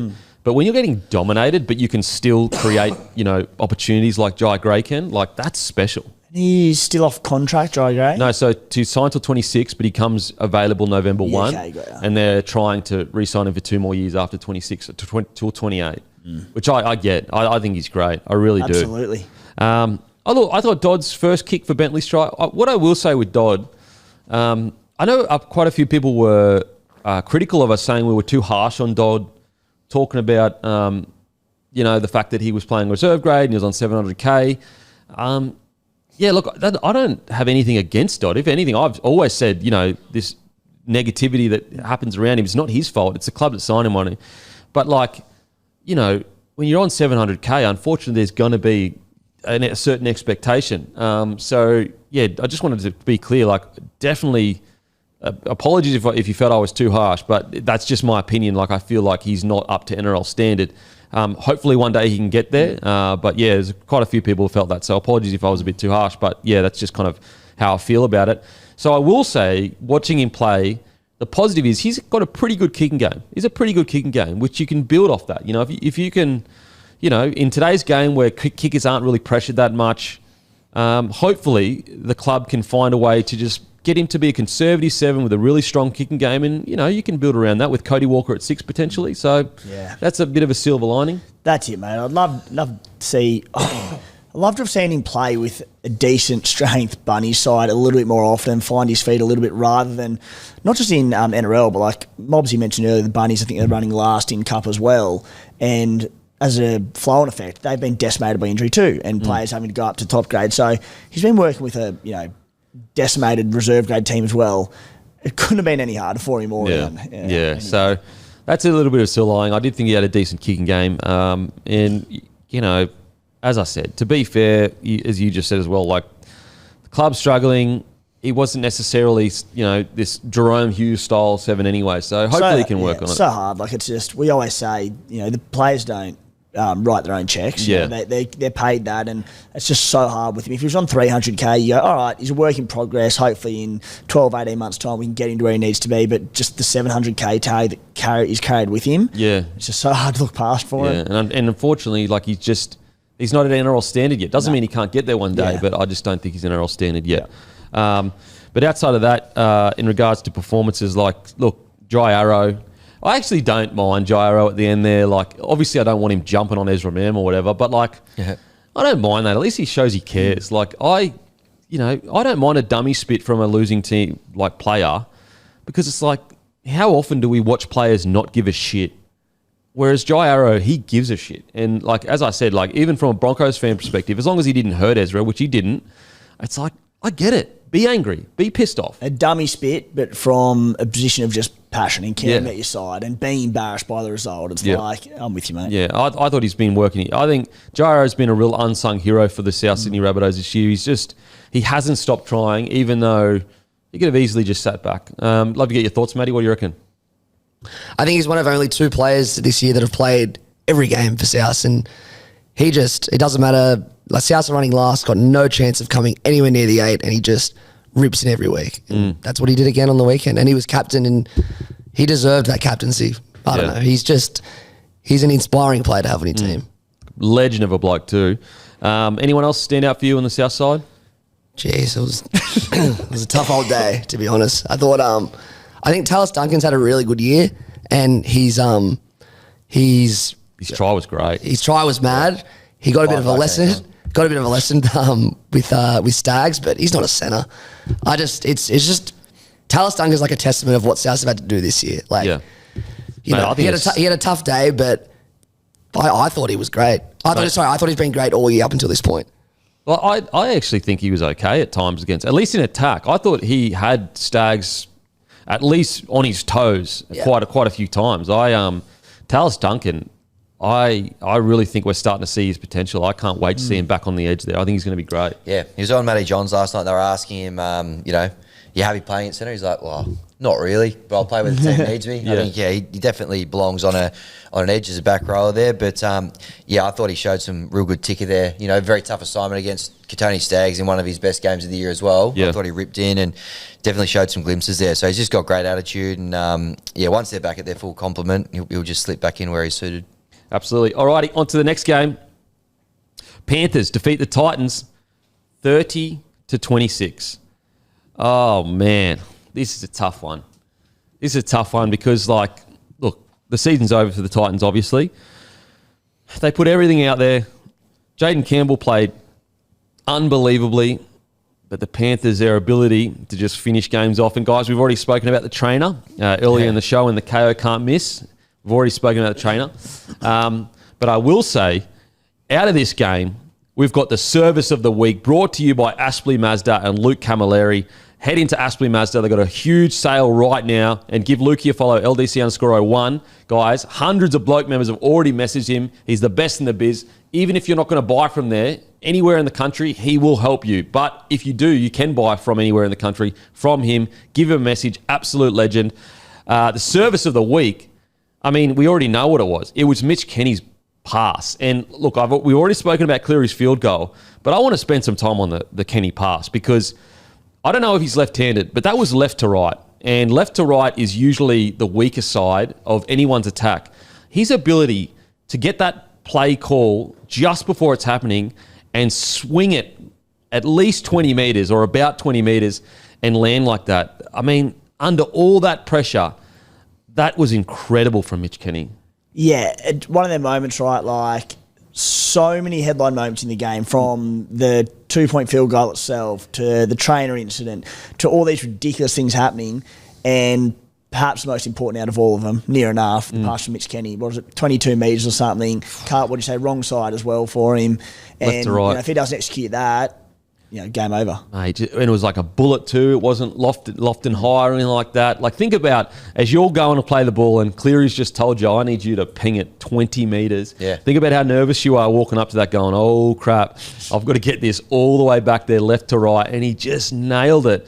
And we have to remember, this guy wasn't even a bloody dummy half 4 or 5 years ago. And he's just built his game. And, I reckon, obviously there are players who are, a tier above him or whatever origin. But I reckon when Cleary's picking his team, Ivan Cleary, I reckon Mitch Kenny would be one of the first pick. Obviously you'd have Yo, you've had Edwards and, Toto, those guys, that tier above. But just below, I reckon Ivan Cleary wouldn't sign any other hooker if he had the opportunity. That's how much I think Mitch Kenny means to that side. And that's it, mate. And you look at value, he'd be on a decent wicket as, the amount of premierships he's won as a starting number 9, but hookers can be very expensive in the modern game, and it just, in terms of value propositions to what he is compared to other hookers in the game, I don't think it'd be costing Ivan Cleary and the Panthers an arm and a leg either. And also there is a certain humbleness that he has where every game he plays, it's not about him. So any decision he makes essentially is, how do I get the ball to Nathan Cleary? Basically, we don't need you to run, mate. Just give these two good service. Yeah, and so basically, because you got to remember, like, every footy player that plays NRL, they love rugby league, or at least most of them. And so what do they love about rugby league? He'd love running the ball. He'd love, taking hit-ups, stepping blokes, dummying, trying to get line breaks. Like, that's the fun stuff of rugby league. Every week he gets asked to give good service and defend his absolute arse off. And he does it without a complaint, gets through his work, never shirks his duty, always line speed crazy. Like, the dummy half is usually the one that controls line speed when it comes to defence. And what has Penrith Panthers' line speed been? It's been the best in the comp for years now. It all starts with your dummy half. And I just think that service was a really good opportunity for people, because he doesn't get enough praise, Mitch Kenny, for what he does for that side. But he's an integral part. Like, we have to remember, every single play starts at the dummy half. He touches the ball first every single time. And all of these incredible Cleary moments that have happened, guess who passes him the ball usually? It's Mitch Kenny.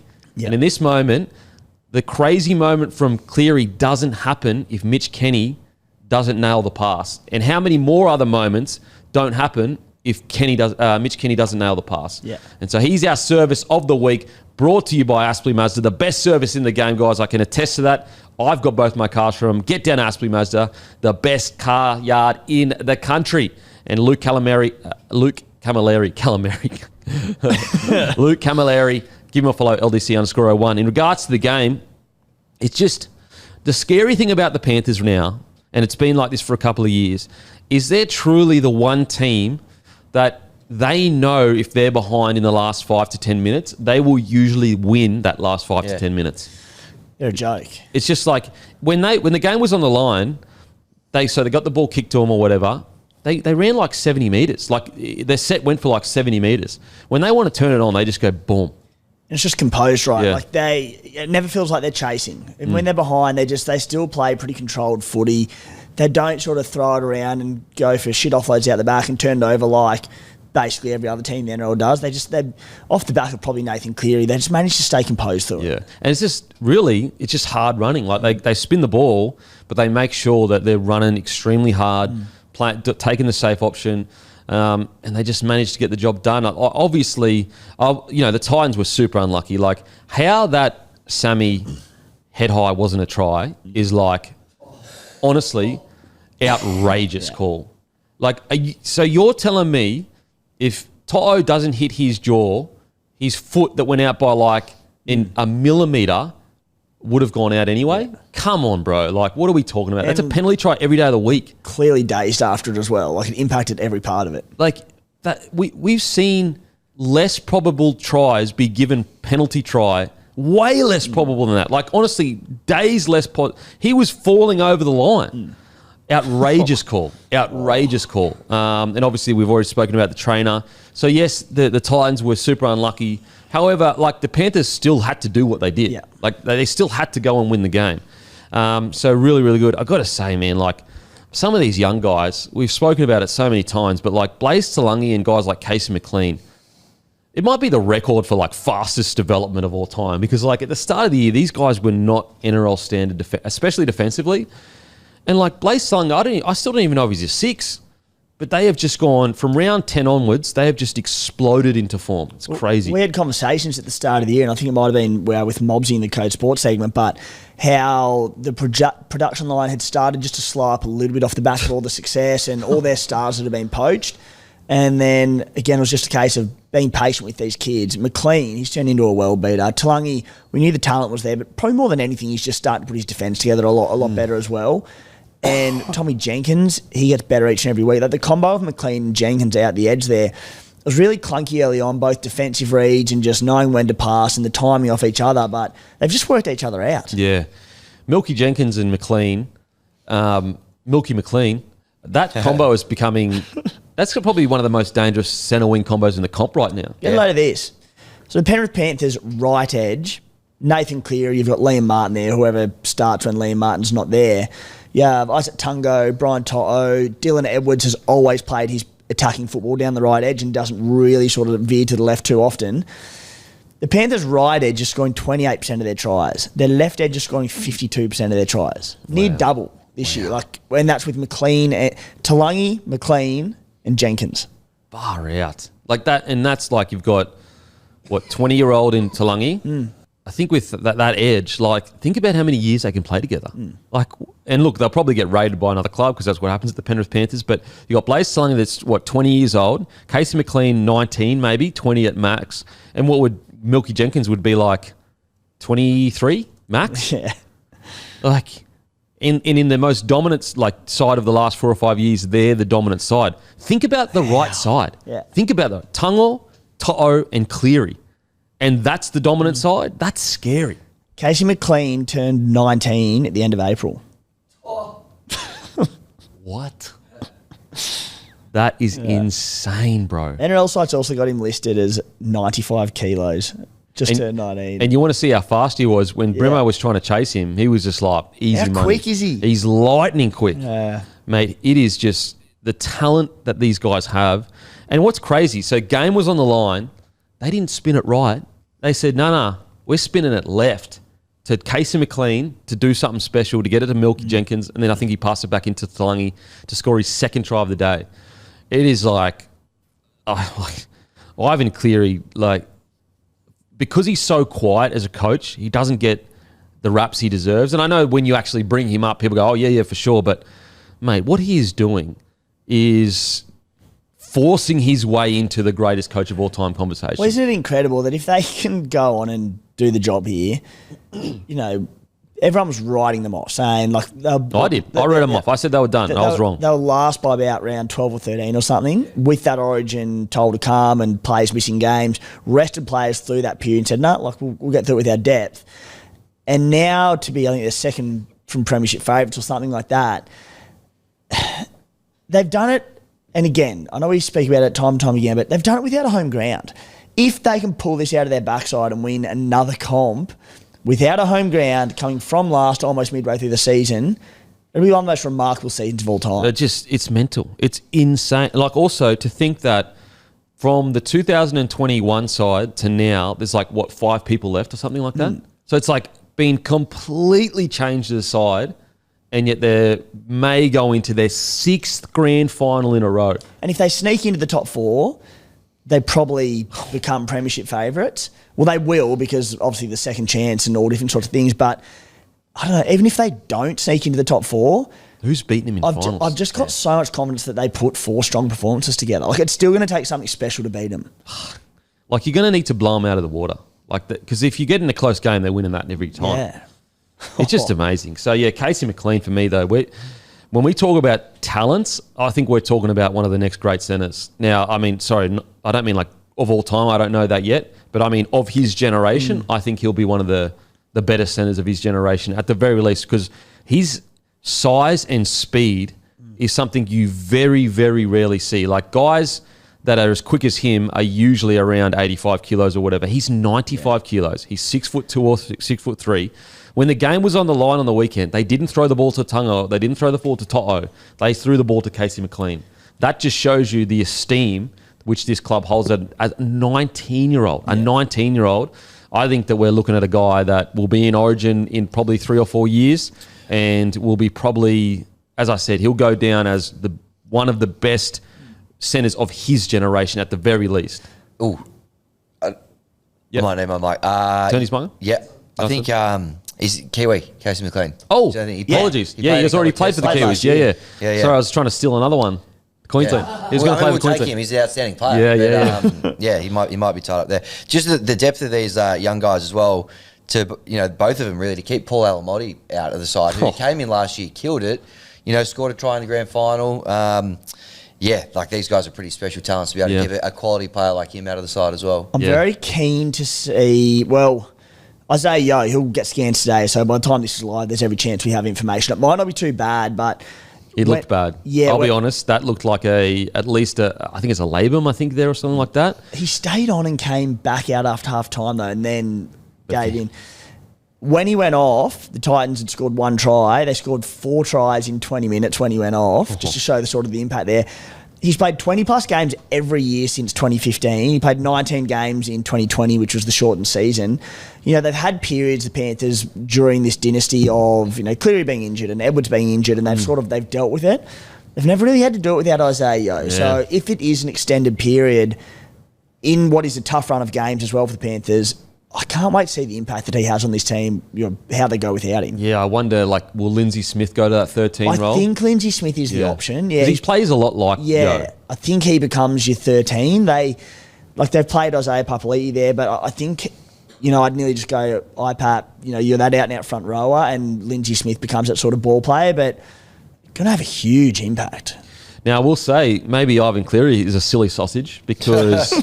He Martin off the bench again. Now, they said it was load management. Mate, I like Martin off the bench. I think, and look, obviously he can be a starting friggin' edge back row. We all know that. But I just wonder, bringing him on when there's a bit of fatigue, I just wonder whether that suits him. And look, it's still played 61 minutes. Yeah. So he comes on and plays the game. So I just wonder, instead of making him get through all the shit work, gone are the days where if you're coming off the bench, you're not the better player. Yeah. It's all about why make him do all the shit work instead of getting him to be a weapon on the edge. I don't know. It's just something I looked at when he came on. At least last week, he was outstanding. But yeah, look, an incredible win from the Panthers. The ability to somehow withstand that momentum that the Titans had and go back and win it. In regards to other performances, just trying to have a look. I wouldn't mind Toto having a bit of a rest. He probably doesn't. He might not need it, but I just because he's been up for so long. I thought the same. The only thing I'd say about it is he hobbled off a few weeks ago, and they've had some softer games, and they've played him anyway, so he must be all right. Ivan Cleary's already shown this year he's been very happy to rest players when needed, and he's played him through it, so he must be okay. If he's not, rest the poor bloke. But I reckon even if he says he's okay, just humanly possible. Yeah. Is it humanly possible for him to be as energetic as you? Because I feel like he has looked a bit flat since returning from Origin. I think he has, by his standards, for sure. So I just reckon, and look, maybe Ivan Cleary is just desperate to get into the 4.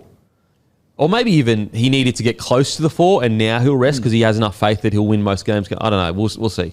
But great win. Now onto the Titans quickly before we move on.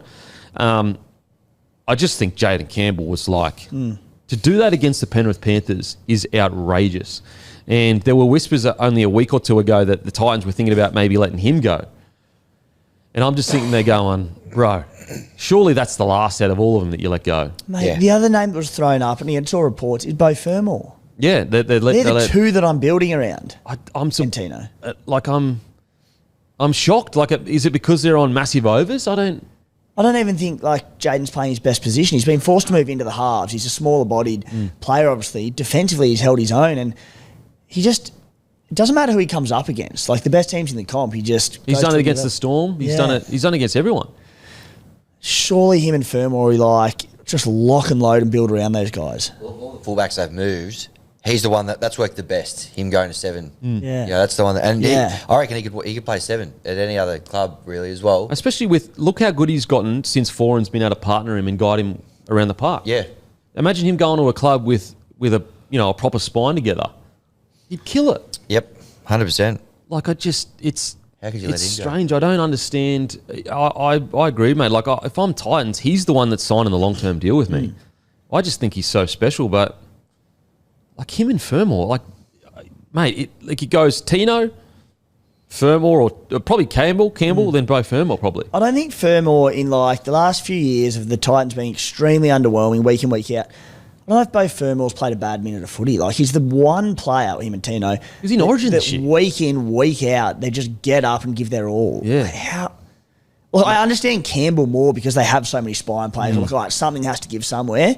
But Bo Fermor? No, it's strange. Anyway. Look, maybe they're the ones that are pushing to leave, maybe. Yeah. And they're just like, you know what? I've got a short career. I need to go. All right, I can't be here for another rebuild. But, yeah, anyway, he was honestly...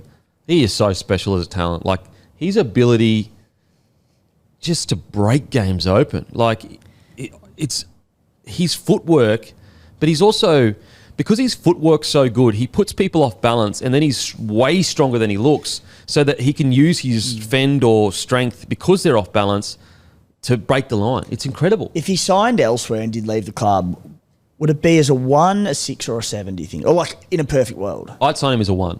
Because I think at 1, he'd just fucking... Him, injury-free, at a really good club, at 1, would have a highlight reel for days. Yeah, I'm with you. And, he's still got... How old is he now? 25, 26? Oh, yeah, if that, he might be a bit younger. I'll try and get it up. Campbell. So he is 25. Yeah. So plenty more footy. You got at least another 7 or 8 years in him. Yeah. Get him fit at a good club at fullback. He is... even if I'm the Melbourne Storm and Pappy doesn't re-sign, whatever's happened with Fa'alogo, I'm going straight after Campbell. Put him at fullback for you, the Melbourne Storm. He would absolutely tear apart teams. So anyway, and the fact that he can play, he actually suits what the Melbourne Storm do. Like, he could move into 7 just like Hughes is moving to 7. Munster, also a former fullback, moving to 6. Like, it actually suits the style of player. And so, if you're Campbell and the Storm are sitting there going, all right, we've got an extra... We got 600K here sitting because, Pappy's gone. Mate, you're getting him down. I'm getting him down there for sure. And if you're Campbell, I'm saying, if I'm Campbell's manager, I'm saying, mate, get down there. You'll win premierships down there. Take your pick. Yeah, far out. Outside of that, I thought most of the Titans played really well. Philip Sammy on the wing, outstanding. Mo Fodawaker had an outstanding game as well. I think he's been really good in the back end here. Sam Farrell's 52 tackles, 0 misses, outstanding. Just a few calls didn't go their way. That's really the reality of it. And they probably let them go out to a too big of a lead. I thought Brimo was outstanding. I mean, it's so frustrating because Brimo's been outstanding. Guess why? Because he's back at his normal position, which is fullback. Oh, they put in such a great performance, albeit one half's worth, and then they went over to New Zealand last week, caused an upset there for Desi Huss's milestone coaching game. Then this week they very, very nearly upset the Penrith Panthers. I'm like, they've got it in them. Where's this been? Why is it so far from this every single week? Anyway. Yeah. Alrighty, on to Dragons v Raiders. Dragons defeat the Raiders 18-12, and it's brought to you by Menulog. Bloke Club members get their footy feed from local favourites for less. On the Bloke Club, you spend $30 and you get $10 off. So make sure to be a part of the Bloke Club at www.bloke.club. Okay, Dragons beat the Raiders. I'm so happy for the Dragons. Finally a game that was tight, and they managed to get the win. And it was against, obviously, top of the table, the Raiders.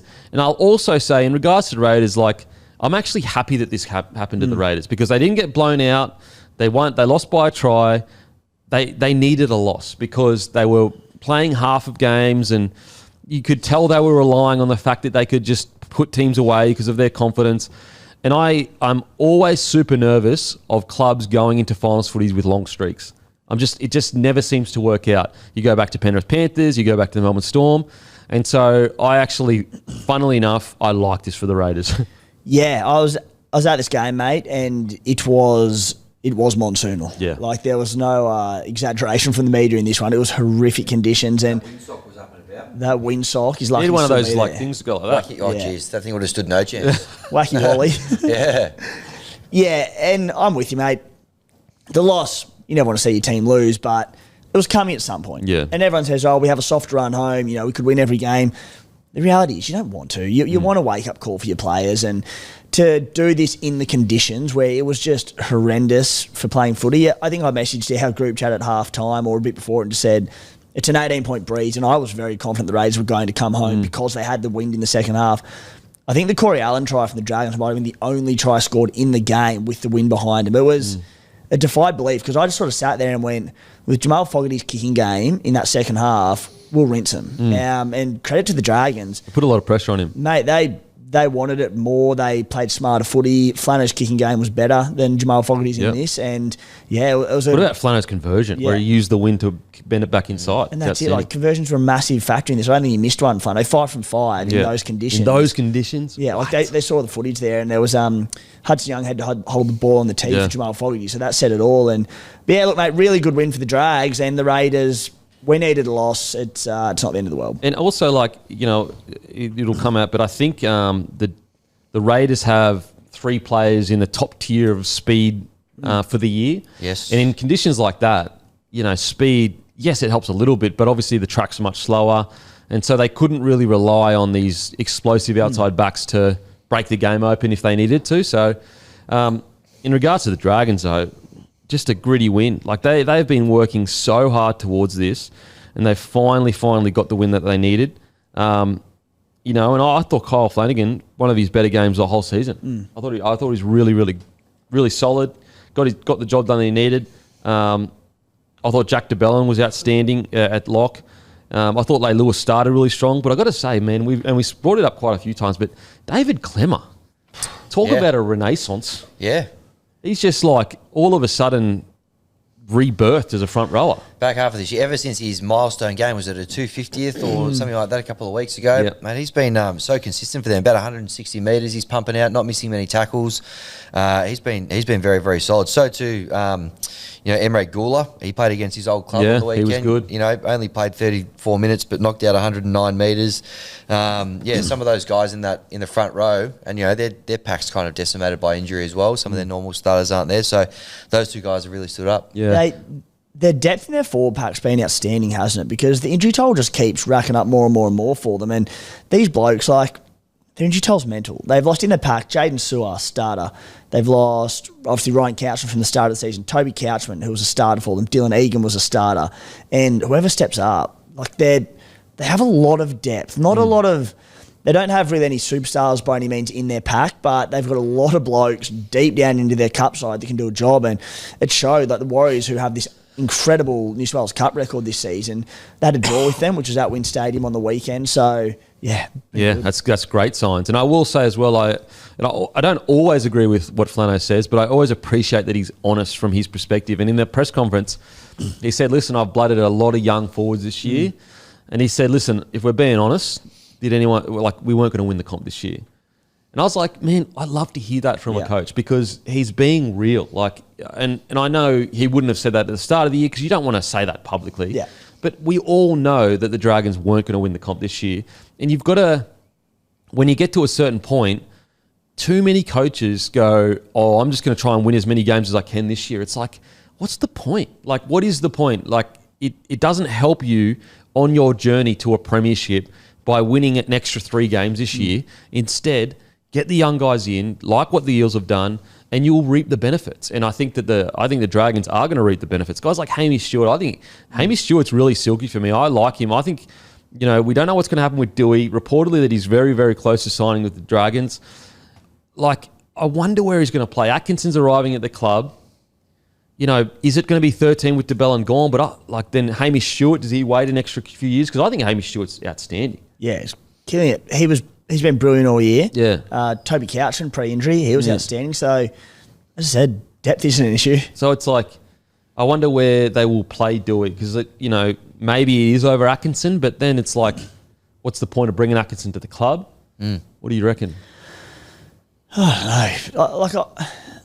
I've said it before. I think 5'8" is Adam Dewey's best spot, and I think we saw it again on the weekend. I have no doubt it is. That being said, he's versatile enough that he doesn't have to play 5'8". He can play whatever does suit the team, and we've seen he played 5'8" for the Tigers on the weekend, but he's been playing a bit of lock. He's got the body size to do it. He can have a big impact on games at lock. So maybe it's lock, but look, if it was a blank piece of paper and you're picking a team, I think 5'8" is Adam Dewey's best spot. And so him over Atkinson?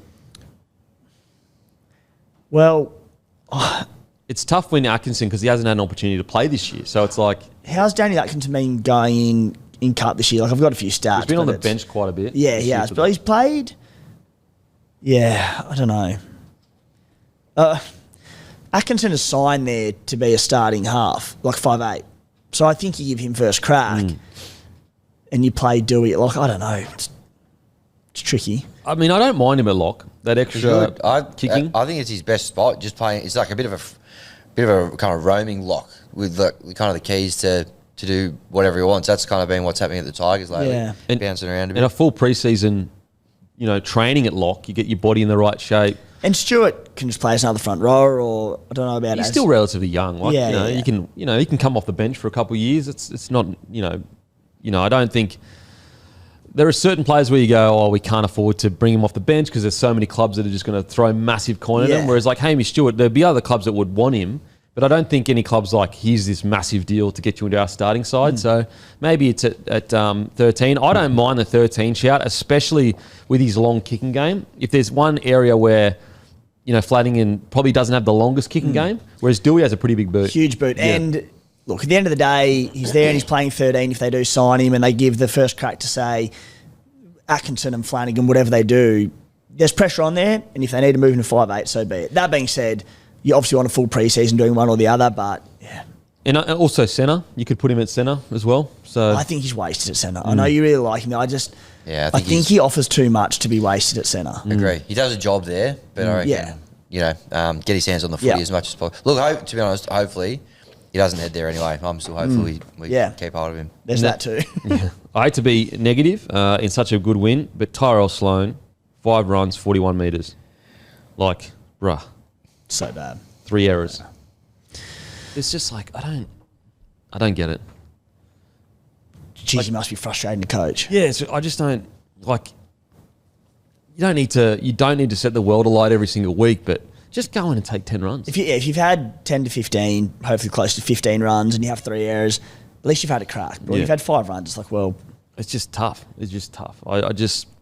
Anyway, some good things. I thought, obviously, Sulu was great, but Matthew Feeney, he was good. He went well.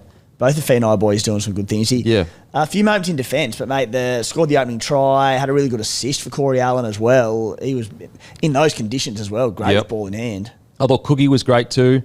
Look, really, really good stuff from the Dragons. And, things are looking like, you could be in a much worse spot. Like, there are a lot of teams right now that are getting towed up, essentially every week or whatever. At least with the Dragons, and we actually spoke about it, and funny enough, Shane Flanagan said it too. He said, it's not the losses now that are hurting us, it's the losses at the start of the year that hurt us, that we should have won those games. These losses, it's 6 points or whatever, it's the losses that are 2 points, 1 point at the start of the year that we actually should have put the game away. And he's right. He's right. So the good thing is you're not that far off a top 8 side when it comes to actually when you look at what they've done this year and gotten close to top 8 sides. A few tweaks here or there, a few recruits, and that might just make you good enough to win a few more games that get you into the top 8. Yeah, well, look, they've beat the Raiders, who are leading the comp. They lost a couple of weeks ago to the Doggies by 2 points, who are second or third or whatever they are. Beat the Storm in torrential rain as well. Beat the Storm in the love the rain, don't they? Beat the Storm. So they've beaten 3 of the top 4. They lost to the Warriors 15-14. That was at Wynn Stadium as well. So beat the Broncos. So they're They know. You can see it's there. Yeah. But yeah, I will say as well, like, you know, what was one critique we had of them last year was that just up and down and up and down. And granted, they haven't been able to win, but at least they've been consistently in games. Whereas, like, so you could argue their distance between their best and their worst has gotten shorter. Definitely. And so hopefully that just fully changes, like closes next year. So it's good stuff. Good stuff. Onto the Raiders just quickly. I thought Timoko was outstanding. Yep. 2 tries. To be honest, like, you know, you look at their completion rate, that's what's killed them, 64%. Not really that much to talk about with the Raiders, in my opinion, because unless you've obviously, because like this was just a loss they needed to have. Am I any less confident of the Raiders going forward? No, I'm not. Terrible weather, terrible ball handling. Just one of those nights. Just one of those nights, in my opinion. Yeah.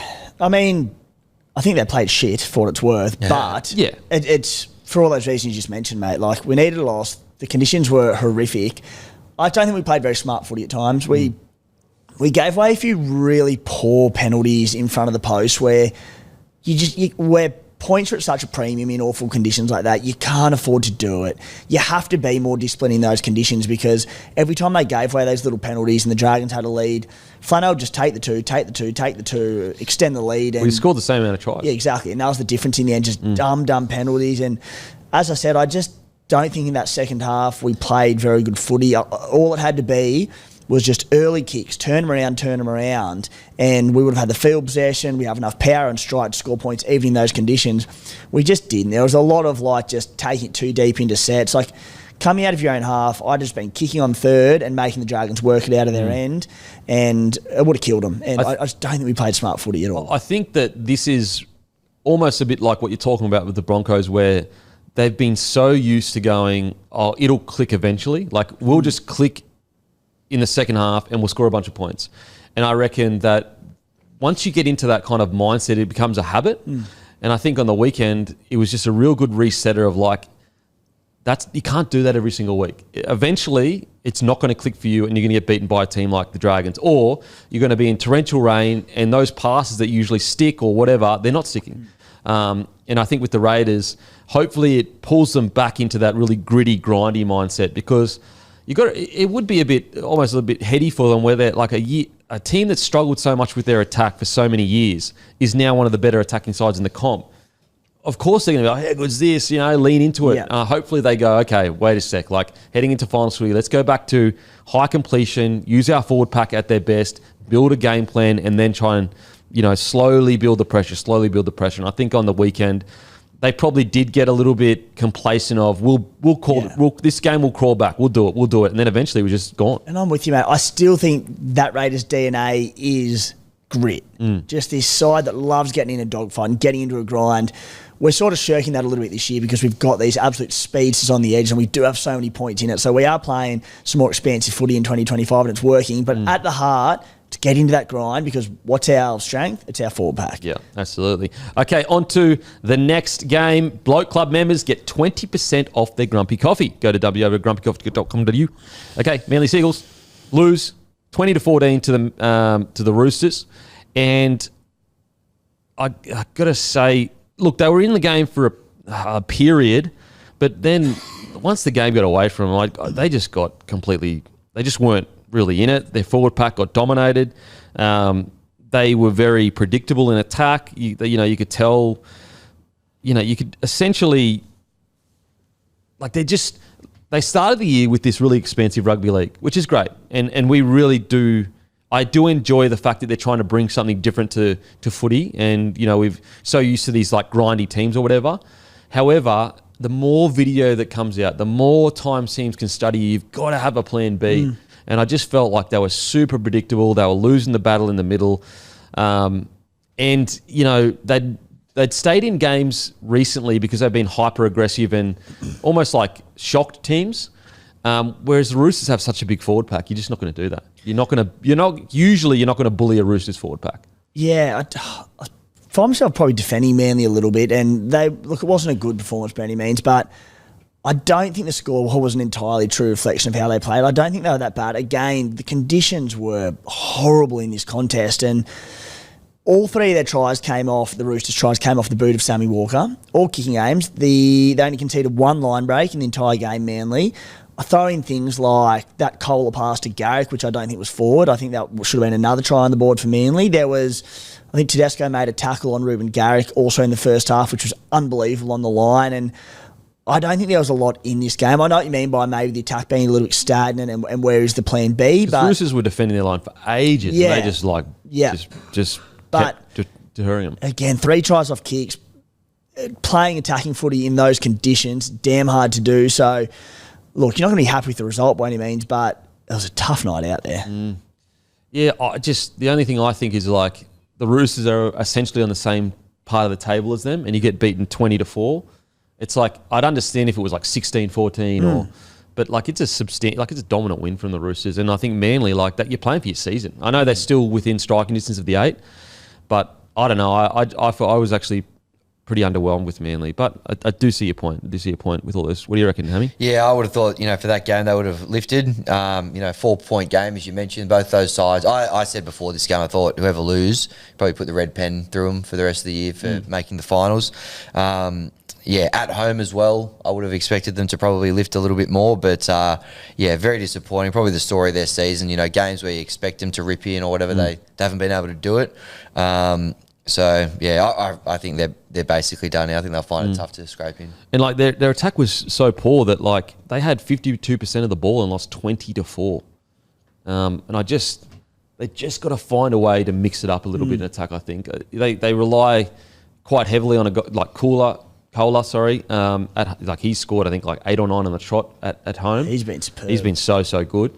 But like, look, it's tough because when Tommy is at the back, they did look much better. I'll be honest, but Tommy's played game after game, and he looks, you know what I mean? Like he looks far more, like he doesn't look hindered at the moment. Yeah. So it's like clearly the centre position seems to be working for him. If they do make finals, I would consider putting him at fullback for the finals. I would too. And like their run home's pretty good as well, Manly. So I don't know. You just sit, like we know they can go on a run. Yeah, they just look so much better with Tommy at the full in attack. I wonder whether in good ball could you swap them? I think. Well, they kind of do a lot of the time. Yeah, like Tommy's been playing so much down that left edge as basically a fullback sweeper. Yeah, I think for what it's worth, Seabold has got the Tommy Turbo role in the short term right. Like I think he's getting a lot of key involvement and impacting where he should. I just think because if they won that game and sort of they're sitting top 8 or whatever it is, you maybe stick with what's working. But I think now that, as you said, Hammy, they're sort of up against a little bit now. What are they? They're 2 points out of the 8 with a pretty poor for and against, just a 6-point differential. Do you now just go, all right, backs to the wall a little bit, let's throw Tommy Turbo to fullback, Lehigh back to the wing and go, let's see what we can do. I look at it and go, if I was a coach and I didn't have to worry about saving my career, like saving my role as a head coach, I'd be like, I'm never winning a comp this year, so I'm saving Tommy for next year. Like I don't want him to get any more injuries at fullback where he does his hammy again or whatever. So I wouldn't be. Huge. Yeah, they've got the Raiders this week who they towed us up earlier in the year at Brookie. But then they go Dolphins at Brookie, Dragons, Warriors at Brookie. Tigers before that as well. Like they can easily win all 4 of those on the run home. It's there for them, but this week. Do you reckon they'll make a dent in finals if they make it though? Just making up the numbers. I don't think they'll go past week 2. I could see them winning maybe a week 1 as per last year, but I don't have the 4-pack. Yeah, I'm with you. And look, they're missing Paseka. Like you do have to. He is their big dog, and he has been outstanding last few years. And they are also missing Croker at 9, and they've missed him for quite a long time. So I don't think they've had like a major injury toll, but they probably don't get enough credit for how many key forwards have been missing this year. Yeah. But in saying that, I did think that they would be a bit more up for it this game and be a bit more, not necessarily clinical, because I understand the conditions, but 67% completion rate compared to 75% with the Roosters. And Roosters notoriously have a low completion rate. Yeah. It just that second half, I just felt like the Roosters' defense just really won it for them. Like I really felt like they just kept bouncing off their line. In regards to performances, I guess we'll see for the rest of the year. But they definitely did look more flowing with Tommy with ball in hand in good ball. So maybe they keep him at centre and just get him always in attacking ball. He goes at fullback. Yep. Now onto the Roosters quickly. Mate, I love the fact that we speak about it all the time and it does our head in when we see fullbacks that defend at a defender and then they get caught out. Either someone runs an unders line at them or they get stripped of numbers on the edge and they score on the corner. Teddy does exactly what I love, which is he trails around the back and he'll come in between the centre and the wing if he has to.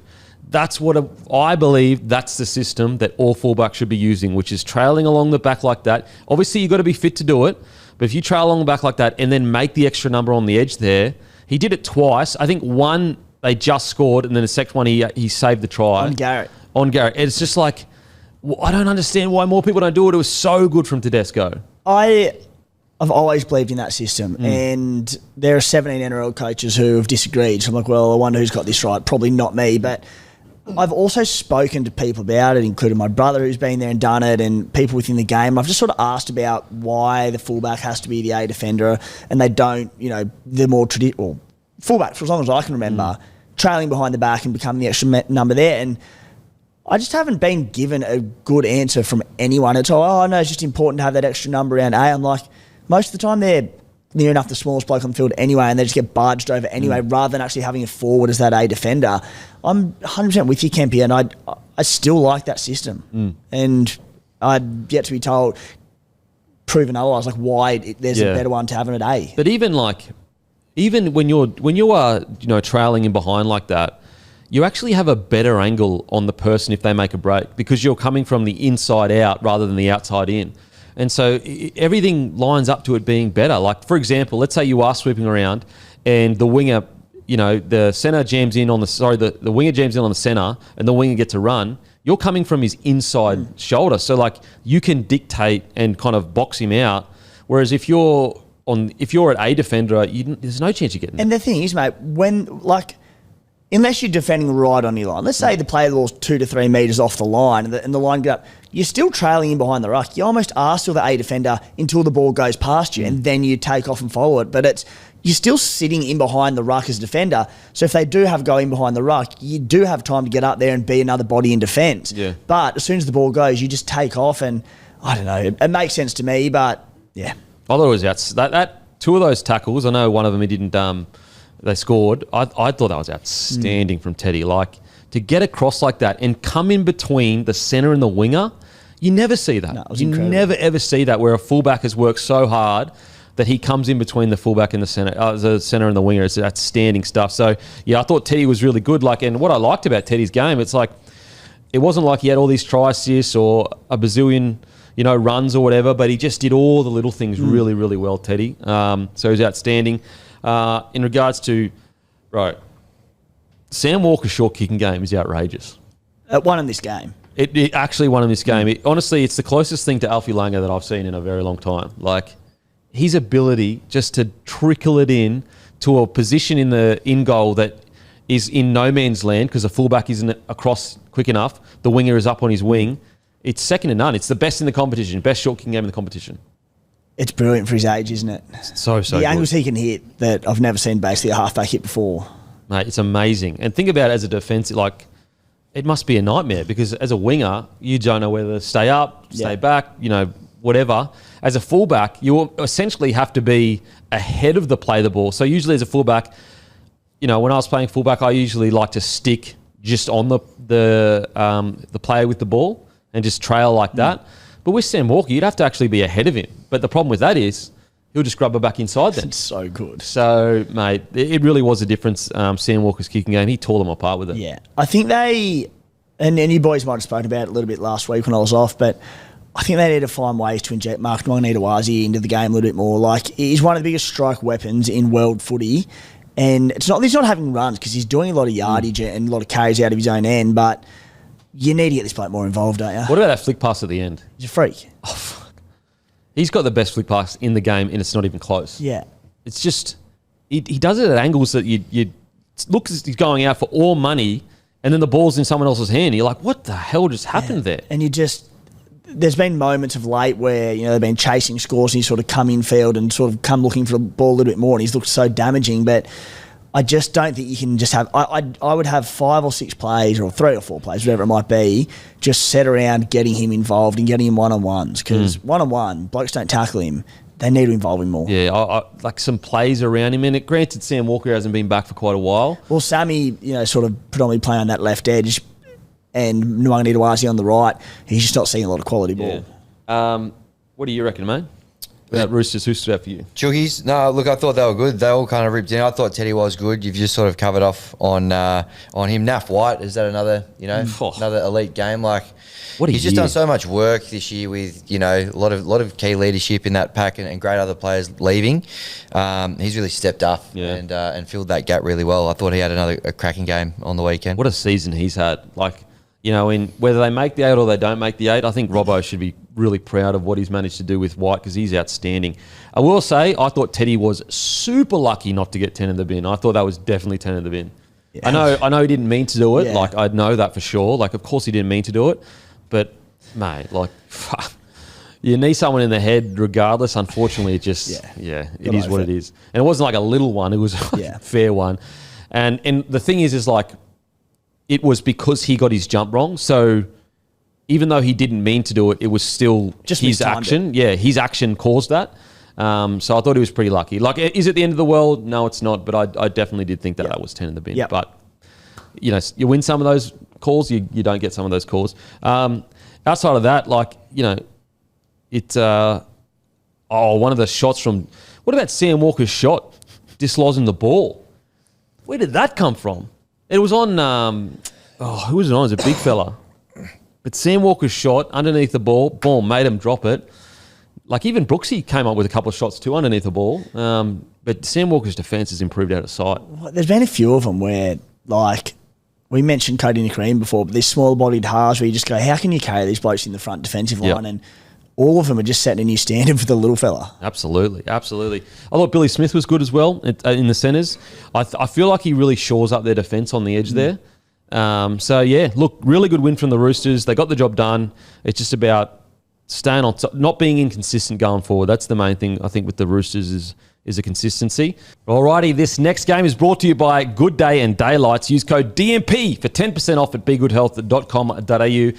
Pair that with subscription, you get 20% off. And look, guys, this is how easy it is. I haven't had mine today. It's been in my pocket this whole time. Boom. Dangada. You've seemed a bit down today, mate, actually, so explains why. Dangada. There we go. Here we go. That's how easy it is. You just do this. Boom. Boom. Bit of a shake. There you go. Boom. Dunskies. That's how easy it is. Pretty straightforward. Hey? Pretty straightforward. Pretty straightforward? Yeah. And you can't beat convenience. You can't beat convenience. There it is. All your multivitamins in a drink. That's quite tasty as well. Okay. Now, the performance, we'll just be real quick. We'll just skate over this one. No, we won't. Buckle up. The Tigers defeat the Doggies 28-14. And I got to say, what's so impressive about this win is like a little bit similar to one of the early games we were talking about. Well, not the Eels lost to the Storm, but similar in the sense that like the Tigers didn't just like hold on for the game. Like they won it convincingly. They wanted it more. They were running harder, tackling harder, everything harder. And the Dogs had no answers. Really, their only answer was Critter in good ball with his short passing game. I was just surprised with how much the Tigers won the game by. Like I thought that maybe there was a tight game where their passion just got them across the line, but really at the end of the day, it was a convincing win. Hammy? It was a spanking. They they were just so up for the game. Yep. And, I know that a lot of them kind of, when asked about it, said that, obviously players leaving and stuff wasn't something that they spoke about through the week. And whether it was or it wasn't, they clearly were up for this game a little bit more than normal. it's one of the best wins I've seen from the Tigers just about ever. Like, the way that they ripped in tough conditions as well. It was pretty ordinary out there at the ground, but very, very proud of the way that they went about it. Obviously, Adam Dewey, who's spoken about a lot, he was fantastic. Kind of a bit of a late change where Latu Finu got put on the bench. Smart from Benji Marshall, I reckon. Yeah, I thought it was a great decision as well. Do you think it was conditions based with the long kicking game? I guess big game based. Big game based. Yeah, I think so. A bit of both. But look, so many players played really, really well. But it was incredible. And I think the Dogs, they could feel that the Tigers were up for it, but they didn't. They were a little bit rattled. They weren't able to kind of keep up with it. Yeah, it was interesting. And what's funny as well is like it's not even like the Tigers started well. They were giving away penalty after penalty. And I'm sitting here going, okay, the Dogs are about to run over him here, but they just kept turning up. I've got to say, from a Bulldogs perspective, you want to pray there's no wet weather in finals footy, because in wet weather, their whole system falls apart. I don't know why. It's bizarre. Well, I think it's because it's all about smaller bodies and ball in play and speed of the ruck. Yeah. But when it's wet, there's all these errors. It's stop-start, which probably suits a team like the Tigers because they throw the ball around. They got forwards that are, big boy like Terrell May. They want a battle of attrition where, as you said, there's ball in play and there's not these stoppages of scrums and knock-ons and all that, because I think they'd back themselves to be fitter than any team in the comp with this smaller-bodied forward pack. Well, I think Penrith Panthers had the same issue at the start of their reign, where they actually lost the Tigers in torrential rain as well. And I think it just their game plan just falls apart. The stoppages, at the end of the day, just slow down the game, really. Yeah. So it's... Yeah, because they've had a few now where they've been... Was it the Dolphins earlier in the year? Yes, Dolphins. I think Broncos as well. And they nearly lost to the Rabbitohs also in the wet. Yeah. So, they've struggled with that a little bit. It's just like, so you'd be looking at the weather heading into finals footy. Yeah. Look, I will say, being a bit facetious, like obviously it is an issue, but like this is just all a part of a rookie coach developing a roster. Like you're not going to just be perfect out the gate. Things take time to build on top of each other. For example, heading into next year, is there selections that he can make a different in a wet? Let's say there's going to be a wet weather game. Does he select bigger bodies in the middle or something like that for that week? There'll be certain things that he can do to fix that, or will they just get better? I will say, like in regards to, their spine still needs time to become a really good attacking spine, and I think that when it's stop-start, you need your set plays to be really, really good. And I just don't know if the Dogs' set plays are there yet. Usually they win games and score tries. And Critter did a really good job. He obviously scored 2 offset plays, but they usually score tries off fitness and just fatiguing other teams, building pressure. I think their next step will be, how do we score just off our brilliance when it comes to our set plays? And that'll take time, but I think they'll get there. And to that point, they've had a new halfback come in the last, starting for a few weeks now. They lost their fullback, who's been there every game this season, I believe, in Connor Tracy. So the first week without him, which forced a reshuffle as well. So he missed his meters in wet weather that he would have brought as well. I think I would give Lockie Galvin credit. Like he didn't have his best game, but I do really respect that he just kept turning up. Like it was a tough game for him. He stayed patient and he got through his work, but he didn't go hiding, which I really do respect. It shows a good testament. For a young bloke who come into that game where you could hear it on the TV, but Hammy and his minions out there booing every time he touched the ball, he kept his head. He didn't lose temper at all, and it would have been a tough afternoon for him. But would have been tough. Yeah. Now, did your director or CEO come out to get angry at you for booing, or with me? Yeah. Because, they said no booing. Yeah, I think I saw something like that. The chairman or something said that. But look, I'm sorry. But when you've been through as much, like supporting, it's been tough for quite a while. It was a tough period of the year. I think, fans and members got every right to, let people know how they feel. Yeah, in the right way. No. There was a few moments where I was like, that might be getting a bit much, Yeah, okay. At the start of the game. But I think if it's just a bit of like, general booing. Yep. It is what it is. Well, I tell you what, if he was just a fringy that got moved on to another club, no one would give a shit. It's because he's actually good that people give a shit. Yep. But yeah, in regards to the Tigers' performance, like it really was the Adam Dewey show. Like those early line breaks that he had, going down the short side, catching them unawares, like that's just a confident, seasoned player backing himself when he sees something, And I think that's probably something that sometimes like Luai can do it, but when he's worried about steering the ship, like the team around, he doesn't do it because he's worried about steering the ship. Whereas like a guy like Fianu, I can always say it wrong, Fianu, because he's so young, does he have the confidence to take a short side run? Probably not. Understandably so. He's so young. Whereas Dewey, that's what he was brought into the side when there's big moments.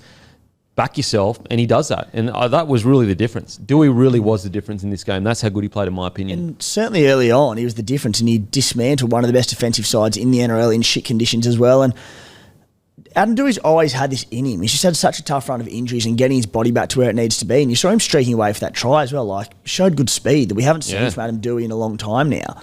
Absolutely, because I thought the young winger, at least in one of those breakaways, would catch him.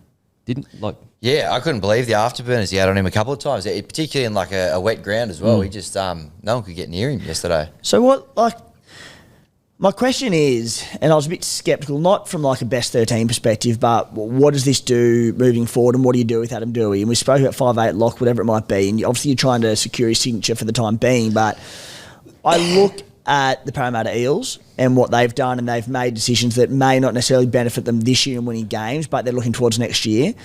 Sure, let's say even if Adam Dewey does stay, your halves next year are Luai and Finu, right? Yeah. You'd imagine? Yep, and Benji's even said that. He even said it in the presser yesterday. Yes. That's our long-term Really? plan. Yeah. Yep. So in that regard, like, does Dewey go back to lock next week? Because We had the 13 on his back this week. He was named there. Yeah, So I think for the balance of our team and what they're trying to go towards, lock is where he goes. yeah, I think you have to do it. Like I said, like Riles and Parramatta, you're building towards next year, not this year. You should be clear of the wooden spoon now. Now it's going, all right, what do we do for next year? Because I like what Benji says. I think it is Latu, and I think it is Jerome Luai. So I think it's Dewey to 13. Yeah, I'm with you. Agree. I think that's been his best spot, and he's where he's had the best impact for us this year. And maybe Dewey at 5'8" jags you one extra win this year potentially, but for next year that's more important. Yeah. The only thing with Latu is like, is he ready to be an out-and-out 7 for the club? I'm not sure.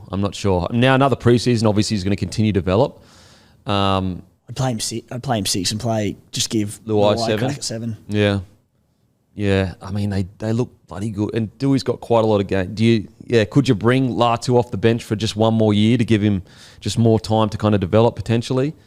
But yeah, look, the good thing is it's a good problem to have. Yeah. Friggin' oath. That's right. It's a good problem to have. And the good thing is I actually think Dewey with a full preseason at 13 will be quite a good 13. And that is one area where you just have not had an out-and-out 13 for quite a while. Like, Yeah. I can't remember that. Like, when was the last time you had a genuine 13? Like, I can't remember. Yeah. Long time. Well, yeah, be a while. Because like Bolo was going to be it for a bit, but he's a front row now. Terrell's front row. Chris Hyington. Hindsight. I know. Bring him back. Liam I know. Liam Fulton. A while ago. And so the good thing with Dewey is like I really feel he can fulfill that role, just as long as he's not getting through a million tackles. That's what I wouldn't want for Adam Dewey. Yep. But yeah, the performance was incredible. I got to say, I thought the game was done when Seyfarth first he gives away a penalty with the ball in hand. So dumb. Like, what I don't get with that with Seyfarth is like, you can't do that. You can't push someone's head twice like that. And it's not just like a little push. It was a aggressive push. And he just, like, you've been in the game too long to do that. So that's bad enough. So he does that. And then he goes and gives away a penalty with a head high and gets sent in the bin for 10. And it's like, oh, man, like, I thought that he'd gotten this shit out of his game. And I thought the game was done. I thought it was done. Yeah, we messaged about that time and you kind of said, there you go, that's the game. And I thought it was done. You know what? Could very well be because they're a good team. You give them, a one-man advantage for 10 minutes. I've seen that movie a few times before with the Tigers. Thankfully, it wasn't the case in the end. But yeah, not a great kind of 90 seconds from Seyfarth there. I will say, though, apparently he's going to get 3 weeks with an early plea for that tackle. Why does that get sent to the sin bin? And very similar tackle up the other end with Critter. Why does he not get sent to the sin bin? And why is he not looking at a couple of weeks? You know what? I saw Tigers fans blowing up left, right and centre. Taylor May clearly slips into I think this it's a tackle. slip. And Yeah. I do not think it's the same thing at all. And I know there's the argument of high contact, but you literally see Critter trying to get lower and Taylor just slips and there's the head contact. So I don't think it's the same thing. I wouldn't have sin bin him. I think it's a big slip. Now I don't agree with punishing someone because of the outcome, But the NRL has shown they will punish for an outcome. And the problem I have is the inconsistency. That was Cat 1. And the NRL they've done it so many times where they've gone, because of this injury, you're getting this or whatever. That's the inconsistency, because it was a Cat 1, and yet they usually do it anyway. But I don't believe you should do that. I don't think that the injury and the situation should dictate, within reason. Obviously, there's certain things, but within reason. Me personally, I just thought he was slipping. Yeah. Whereas like the Seyfarth one, there was no slipping, nothing like that. It was literally just like shoulder to head. Yeah. And yeah, pardon the pun, but you're running a very slippery slope. If you start simbing, and as I said, to your point, Kempy, we've seen him do it before. So, as always, consistency is what we want. But when blokes are slipping over in horrendous conditions like that, and Critter's trying to get lower. Critter was really low. I just, like, a simbin, again, the example always goes back to, if this happens in a grand final in those conditions, that simbin, every chance to determine a grand final winner. From a pure accident, there was no intent from Critter or anything, because he slipped so late as well, Taylor, mate. It's like, I don't know. I think being also, is crap. Critter's intent was to go low. Yeah, like, that you was see his him intent. crouch. Yeah. Like, but I understand the frustration from Tigers with the fact that it was a Category 1, concussion. Seyfarth does not try and go low when he had every chance to do it. Like, it's just not the same thing in my eyes. But so I was actually quite surprised Benji Marshall was frustrated in the post-match press conference with that call. I was just like, surely he saw Taylor May slip, but feels like Tigers fans do feel like he should have been 10 in the bin. Yeah, I think it was, I know he slipped and whatever, but we've seen them through the year. Contact with the head. Gonskis? Get in the bin. Yeah, okay. Now, in regards to other performances, I thought Alex Toll in defence, especially towards the end there where he sprinted out of the line. Oh, yeah. That was so good. Yeah. Mate, I think Toll's been pretty good this year. Really good. Yeah, he's been great. He's actually, funnily enough, so he's been missing more tackles, but I actually think he's been more aggressive in defence. Agree. And like, that's we always talk about, sometimes, it's great if you don't miss any tackles. That's a hard thing to do.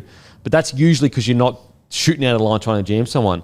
I like that Twelve's changed his game a little bit and he's trying to put on shots and, because defence is his best part of his game and that's how he can impact games. I thought he was really good on the weekend. Yeah, I thought he was fantastic. He's had a really good year. Obviously got given the captaincy a couple of weeks ago. He's now a leader in the team, really. So he sets the tone with a lot of things. And, I know Benji's got a lot of time for him and puts a lot of trust in him. So he was really good yesterday against the Dogs. He's had a really good year. Who stood out for you, Timmy? There's been a few, mate. I was going to say Samuel Afino, beautiful line for that try late. It was potentially a deliberate forward pass, but nonetheless a good line from him. He hasn't been as good as I'd hoped he has been this year, Fino, but I do think just the spending time with the same halves, right? Like, he built up such a good combination with Lockie Galvin last year, and then to have halves partners chop and change, I think it'll come along.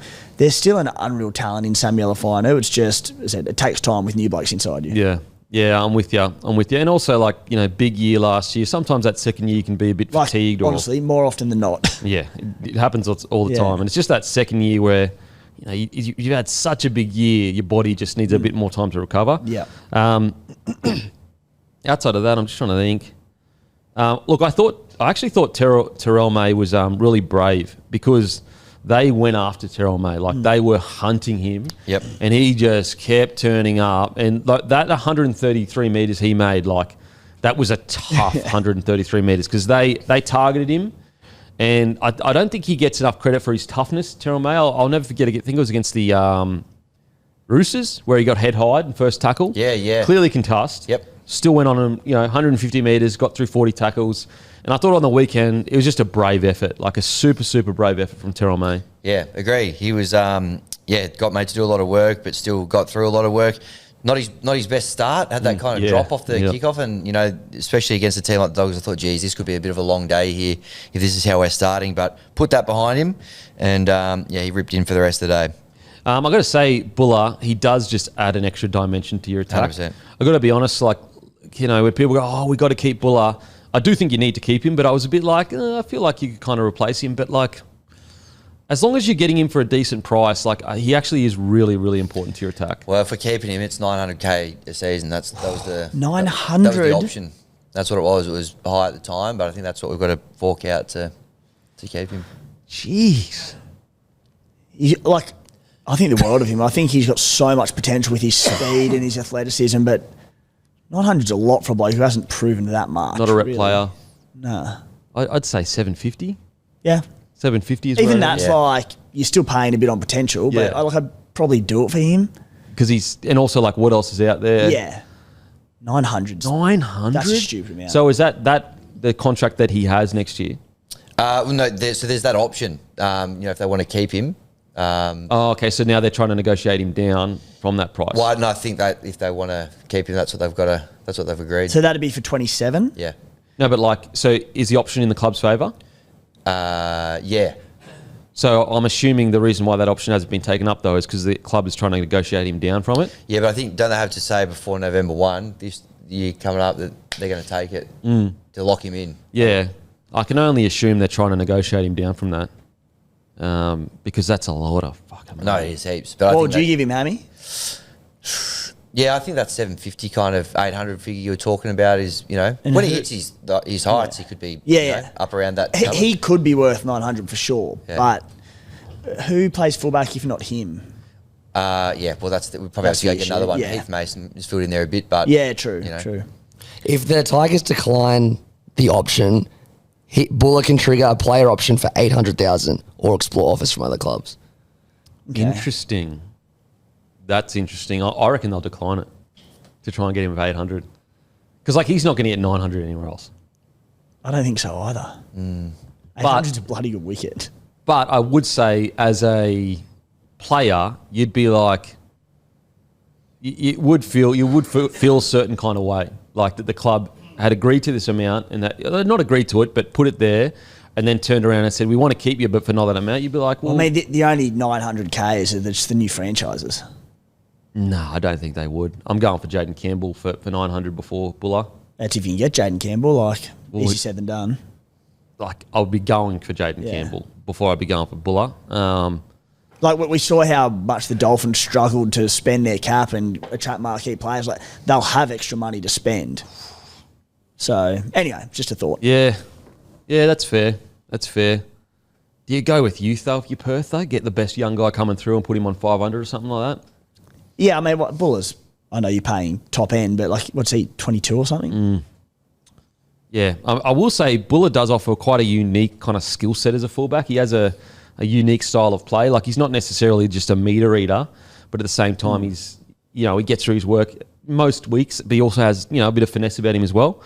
Anyway, incredible performance from the Tigers. Exactly what they needed as a club. And what I really like about this performance is it gives the club a bit of stability in regards to that probably makes Benji definitely safe. Even though he might have been safe already, but it definitely makes him safe, I think, for the rest of the year. Stability heading into next year. It shows you how far the club has come. They've already won more games than last year. They've won more games than the Bulldogs did in their first year against their rebuild. So it kind of just it kind of sets in stone how much the club's improved. Yep. So that's good. Now onto the Bulldogs quickly. I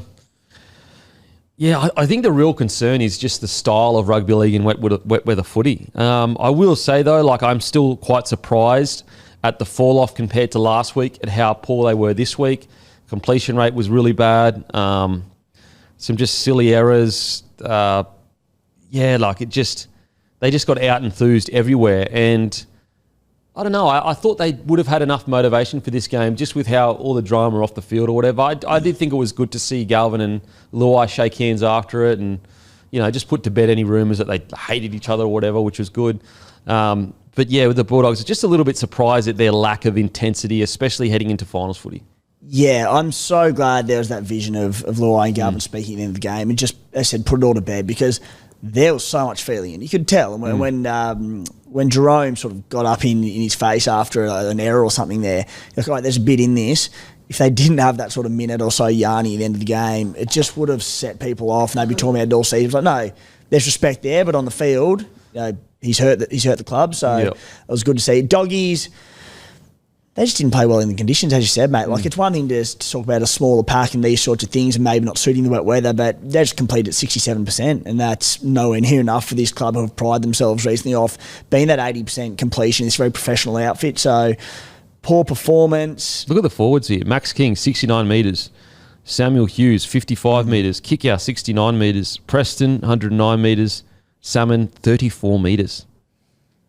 Jeez. That's crazy. I'll just have a quick look at the Tigers just to be sure. 12, 40 metres. Samuel, 22 metres. Okay, maybe just Conditions. a game where... A lot of drop ball. Oh, sorry, actually. Yeah, that 13 errors at Doggies. Sorry, I got that wrong. So May, 135. 12, 117. Samuel Fino, 62. Safe Bath, 88. And obviously 10 off the bin, so probably would have reached 100. Dewey, I didn't play 13. Who played 13 then? Fino. Other Fino. Sione. Sione started 13. And so 86 metres. Yeah. Yeah, okay. I guess, wasn't too bad then. Just one of those games where there wasn't much ball in play, I'd assume. I liked what they did with Kiraz and Crichton. Yeah, same. It's the little Tommy Turbo, as we'll Yeah. now call it, where at the start of the game, and I think he had a relatively early try assist, not try assist, it might have been a put up Preston. short, whatever. For It was a Preston, yeah. short ball to Preston. You're not sort of playing fullback, but he was playing literally the hybrid Tommy Turbo role, and I love it because it was basically Jacob Kiraz playing fullback and doing kick returns and his yardage and all that important stuff that he does so well. They just got the best of both players because Kiraz doesn't have that silky ball playing that Critter does, and Critter had, I think, a couple of try assists in this game with chiming in as a sweeping sort of fullback in that attacking territory. And I think on what was a really tough day out for him, I think that was a big win. Yeah, it's going to be interesting to see, is that the next step of their attack? When Connor Tracy comes back, will they add in Critter's ability to roam in attack? Because I will say it seemed like anyway in this game, he even might have better ball playing than Connor Tracy to a degree. Like I would argue he probably does. Yeah, like Critter's soft hands were really good, really, really good. And we know he's got one of the best tip-ons in the competition, so jamming in on is going to be quite hard.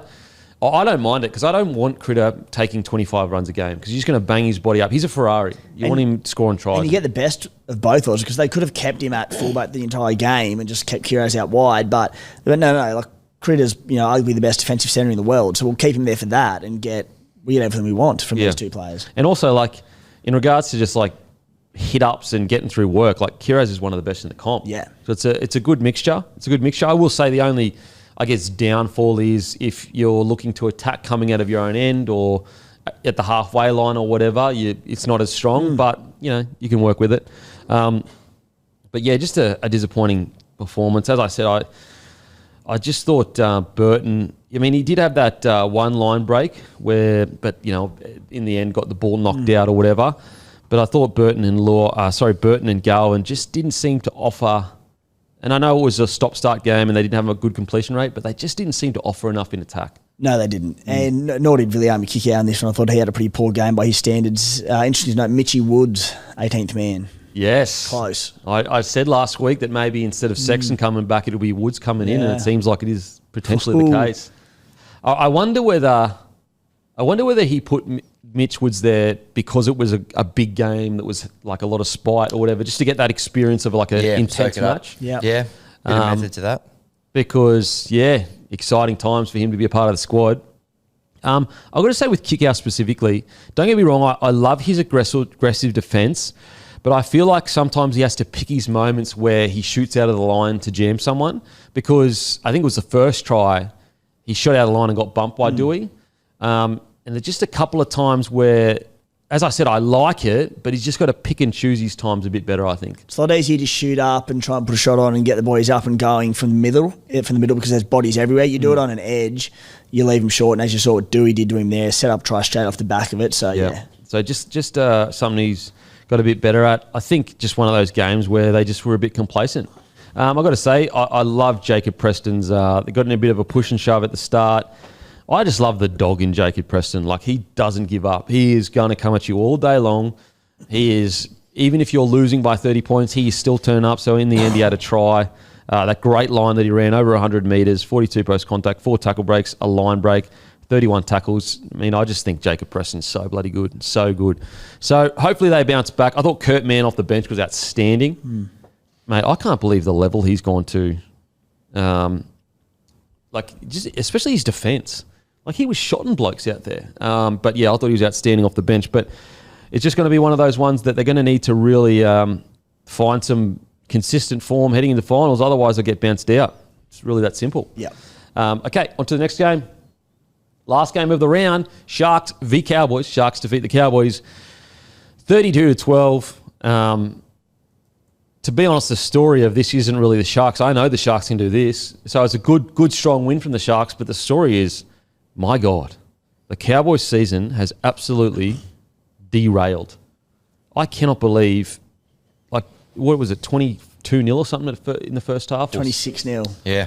Like, You Brandy's bake of them at half time. what do you say? They're the least interested team he'd seen all year. Worst performance he'd seen Jeez. all year. Pretty scathing stuff. Like, heading into that game, they were sitting on 7 wins. You know, so if they win that game, they're on 8 wins. And yeah, okay, is it 2 wins outside the 8? But like, you know, you're still within. You're a sniff. You're a sniff. You can make it happen. To come out and put that performance, like, I don't know. When I see performances like that, I start to get worried that the coach and the playing group are not on the same page. You spoke about a club before, I can't remember who it was, Kempy, but Dragons, and just the difference between the best and the worst. And you mentioned last year with the Dragons how volatile their form was, up and down, and they could win 13 plus but then lose 13 plus quite easily. And the Cowboys, they're the same, and even before this sort of the downfall happened, I know they had the tight win in Townsville the other week, but their worst footy is so poor. Their defence is like non-existent at times. And it's like their edge defence is as bad as I've seen in a while, but it's not just them. Like, you start getting dominated through the middle, your backline are pushing shit uphill, and like you're short on numbers, and they're scrambling. It's very poor. They've had the most points scored on them of any club in the competition. Jeez. What? Wow. That is bad. When you look at that squad and then you look at the Dragons squad, the fact that the Cowboys are beneath the Dragons and the Tigers right now, like, that's outrageous. That's not good enough. Like, that is absolutely outrageous that squad with those players in it are below the Tigers and the Dragons right now. Yeah. And that's where I have to think, you know, I don't know this, but I'd assume that the dressing room and Toddy Payton, they are not on the same page. That's the only thing that makes sense. You've got 4 Origin players in your starting lineup, and an English international in John Bateman, a Kiwi international in Griffin Neame. Who did have a red hot crack on the weekend. Freaking oath he did, yeah. It's like, you can make some excuses through injuries, but it's just all too often where they have these games where they just look disinterested, as you said. Like this team having the most points scored on them, that's when you look at some of these other guys' rosters, that's like outrageous stuff. And like, you just sit there and sugarcoat it a bit and go, oh, you know what, they got out, came out and they won the second half, and that's fine, but the game was done. The Sharks took their foot off the gas, and also it was in awful conditions again, and the Sharks were piling points on for fun in that first half. Yeah, and also, like, you're sitting 13th with a team that should be pushing in the top 4 for what you got on paper, or at least top 8. If you want to be conservative, top 8. I just think that if this continues, like, unfortunately for Payton, it's just how do you go around again when, unfortunately, defence has been their issue for years and years, and it's only gotten worse. Yeah, and I don't. Even with getting a few players back, I just don't see the defence vastly improving with their best 17 going into next year. I think there are so many defensive issues. I said particularly out wide. Yeah. Oh man, it's a tough one. It's a really tough one, and I know, you know, the problem is that, like, outside of Dearden, who is actually playing like career best form? And I look at that and I go, like, if most players aren't playing to their potential, that suggests to me that the playing group clearly isn't following Payton's lead. Whether Payton might be saying all the right things and he might be doing all the right things, but they just don't seem to be listening. Yeah. And so, unfortunately, even if he's saying all the right things, if the entire playing group just isn't reacting to it, either he needs to change his approach, or unfortunately he gets replaced. So, the only thing I can think of, if I was, you know, a director at the Cowboys or whatever, I would be saying to Payton, if he is to go around again, everything needs to change. I think the coaching staff would need to change. I think the style of, like, from our training, our preseason, our systems, everything. If you are to have one more opportunity next year, everything needs to change from attacking. I mean, okay, we can keep our attacking system, but our defensive system needs to change. I think their attack's fine. It's just defensive systems need an overhaul, whether that's staff-wise, defensive coaches, whether that's a bit of personnel. I think every chance like they've got some really talented attackers in the outside backs coming through, and like that we've seen spend probably a fair bit of time in first grade this year, but defensively they haven't been there. Yeah, and even like a guy like Scotty Drinkwater, I remember there was one try where because he was complaining to the ref behind the line, he missed the jump on a trailing in behind and they scored off a kick. And I'm just like, because there doesn't seem to be enough strong messaging, I feel like there's a lot of players that because Drinky kind of defense isn't great, they kind of let it slip too, if you know what I mean, because their leader is slipping to a degree. Yeah. But, you know, Wayne Bennett is so good at like letting everyone know that you aren't Scott Drinkwater. So we don't allow, but like if Scott Drinkwater lets a try in or whatever, we know he's going to set up 3 tries. But you can't let any tries in because you're not Scott Drinkwater. Yeah. And I just think that that's filtering down a bit too much through the squad where they're like all their young guys. I'm not saying they're okay with errors, but you at some point when you keep making errors, you have to be okay with it to a degree. It can't be hurting you that much if you keep making errors. Yeah. Like, you know, at least with me, I know when I made an error, like it would haunt me for the whole week. And I would do everything in my power. I would do, including taking a little bit away from my attack to make sure that I didn't make an error. Like most players in the NRL can do more in attack, but they don't because their main priority is holding the ball. So, for example, if I'm taking a scoot, I want to be able to hold the ball in one hand or 2 hands ready to pass or whatever, but I don't because my main priority is holding the ball. So it's in 2 hands, I'm taking the hit up real nice and tight. And I just think with the Cowboys, they've just become, it just seeps all through them that it's okay to miss a tackle. It's okay. And I know they would say, oh, you know, we get in video sessions and we say we all tell each other it's not okay, but do you really pull each other up? Do you really stop and say to each other, that's not good enough?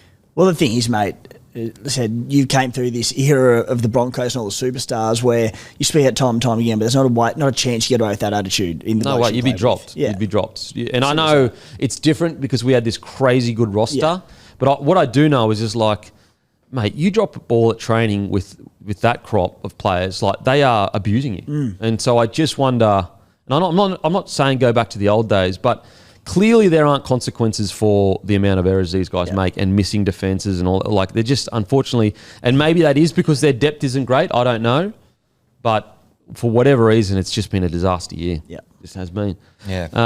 Now onto the Sharkies. Look, exactly what they needed to do. Clinical in the first half. Good, solid, you know, came out in the second half, you know, put the Q in the rack a bit. But I can't be too critical of them. The Cowboys do have good attack, keeping them to 12 points. I'm happy with that.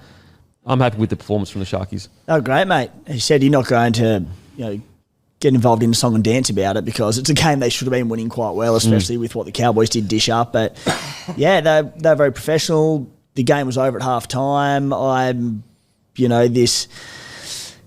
The intrigue that is this halves pairing of Braden Trindle and Nicho Hines, I don't know how they make it work because both of them play both sides of the field and they run around like headless chooks at times, but they're making it work for the most part. They're really good in this game combining. So, good win from the Sharkies. And you want to hear something mental? They've actually got the same amount of wins as the Warriors because they've got a bye. Yeah, I said it's bloody close. So they got 12 wins and the Warriors have got 12 wins. And what's their points differential? And their run home is fantastic. It's not bad. They got the Dragons, Titans, Knights, Dogs. And they got a better points differential than the Warriors. So right now they're actually 4th. 3 out of 4 very winnable games. And then the Doggies won in round 27. Let's see what that looks. That game, the Doggies should be okay, but like that could be the Sharkies playing for a top 4 spot every chance. Well, right now they are 4th because they've got the bye in hand. Well, yeah, but you have to remember, like, the Warriors still play that week. So if the Warriors win that week, the Sharks have the bye. They get to. If we're going to assume the Warriors will win, let's assume that the Sharkies will win. You know what I mean? Because they got a bye in hand. If let's say they use their bye right now, they would be ahead of the Warriors, which is mental to think like that. I just think that, you know, the Sharks have copped a bit this year. Yes, they were a better roster heading into this year, but look, they've put themselves in a position to strike, and that's the main thing. Yeah. And they've got a relatively good run home. If they win 3 from 4, they'll probably be in the top 4. There's a world where potentially if the Doggies are locked into whether it's top 2 or 3rd or 4th, whatever, where they rest a few players that are beaten up. So it can be done. Yeah. So super I do interesting. think if they're going to be any sniff at the Premiership, I don't think the Sharks are a team that can win it from outside the 4. They need to be in the 4. So, but look, they have the opportunity to do it. I will say, what an achievement from Fitzy if they do get into the 4. That'll be 2nd, 5th, I think, or 6th. Then 3rd last year. Where did they come last year? 3rd or 4th? Can't remember this. They were top 4. And then if they get in 4 again, I think it's 3rd. that's pretty good. It's just about that finals kind of push. But yeah, in regards to performances, I thought McInnes was great at 13.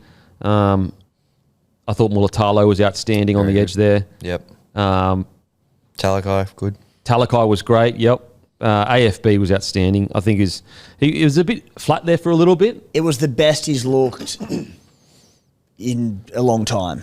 And I wonder, we've been quite harsh on the Sharkies, but is it because in that patch AFB's been carrying a bit of an injury and they haven't been able to rely on him as much? It looked like it to me, yes. And then I've said it a few times, but I think it was his 200th game, whatever that milestone was. He just didn't play huge minutes and he just looked underdone and as if he had been carrying something, but he looked, I'm not going to say back to his best. I know it's not just because he scored one try, but he looked a lot better in this game. Yeah.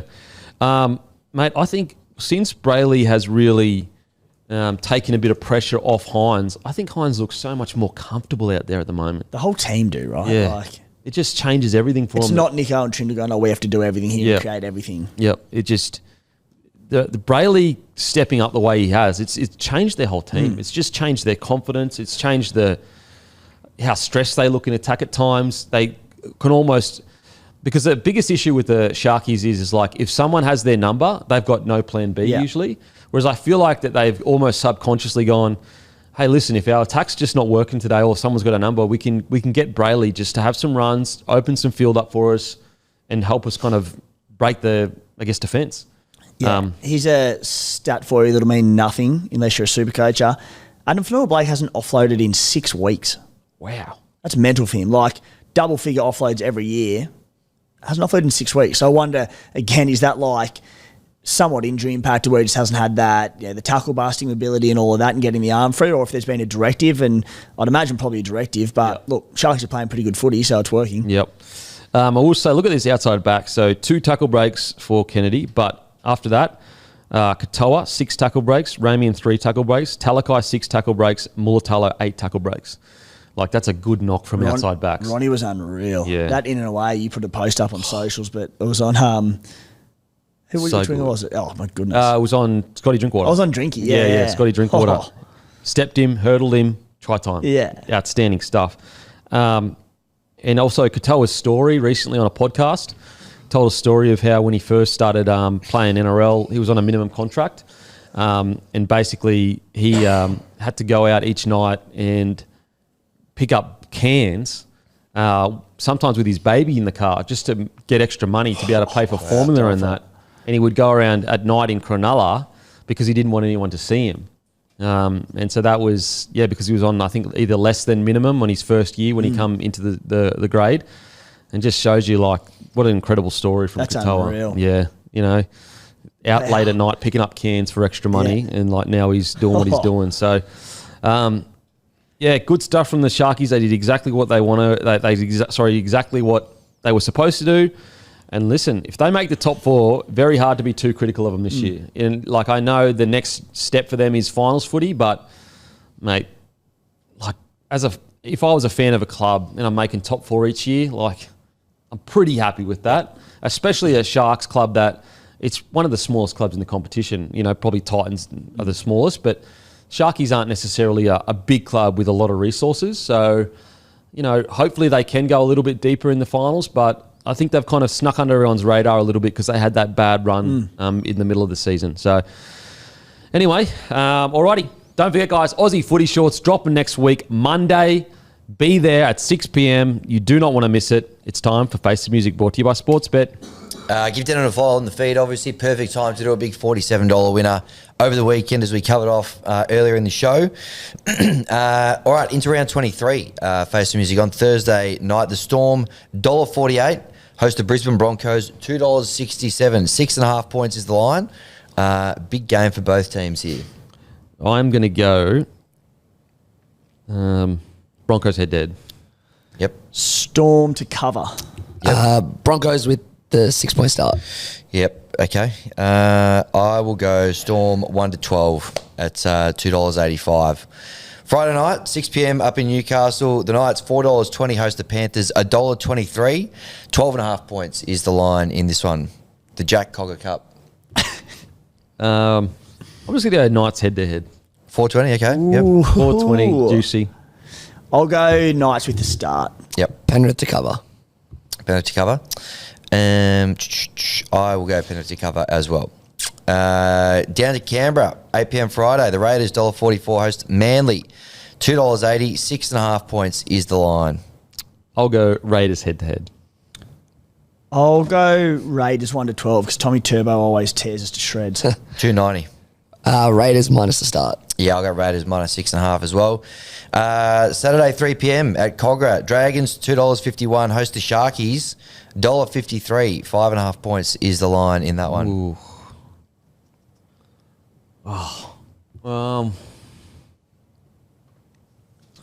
Tough one. Tough one, yeah. Because you just don't know with the Dragons. Like, they've been so tight in so many games. Might have confidence from last week. I'll just go Sharkies head-to-head. $1.53. Those Sharkies 1-12. $2.85. Sharks minus the line. Yep. You just go Lions all the time, don't you? That's your MO. That's been my MO all year. It's only back half of the year. I will go Sharkies 1-12 as well, $2.85. $5:30 p.m. The Dolphins, $2.02 host the Roosters, $1.82. 1.5 points is the line in this one. I'm going to go Dolphins 13 plus. Yep, $4.30. Ooh, jeez. I'll go Roosters 1-12. $3. Dolphins head to head. Yeah, okay. I'm going to go Dolphins 13 plus as well, $4.30. Doggies, $1.33 host the Warriors, $3.35. 8.5 points is the line. Warriors 13 plus. Wow. $9.75. Wow. $9. Jeez. Holy hell. I'll go Doggies 1-12. Dogs 1-12. Yep, $2.75. I'll go the Doggies to cover the 8.5. Then we've got the Titans. Spoon Bowl. Here we go. Sunday, 2 p.m. At Seabus Super Stadium. Titans, $1.50 host the Rabbitohs. $2.58. 6.5 points is the line in that one. Titans head-to-head. $1.50. Titans 13 plus. $2.55. South with the start. Titans 13 plus, $2.55 for me as well. To bring us home, the Eels, $1.62 host North Queensland, $2.30. 4.5 points is the line on Sunday at 4 o'clock. Eels 1-12. $3.05. Eels 13 plus. Eels 13 plus. $3.05. I'll take the Eels minus 4.5 to cover the line. There you go. That's Face the Music, brought to you by Sportsbet. Massive thank you as always to Sportsbet. We are done and doosted. As always, guys, if we were a bit shorter on your side, apologies this week. Just getting into the back end of the year, so we're spending more time on other teams.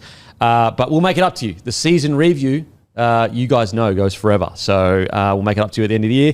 Make sure Aussie Footy Shorts next week, 6 p.m. Be there, guys. We do it once a year. Very different designs this year. You won't want to miss them. Especially tradies. You're going to love this one. And as usual, we'll go and fuck ourselves. Thank you. What's gambling really costing you? For free and confidential support, visit gamblinghelponline.org.au.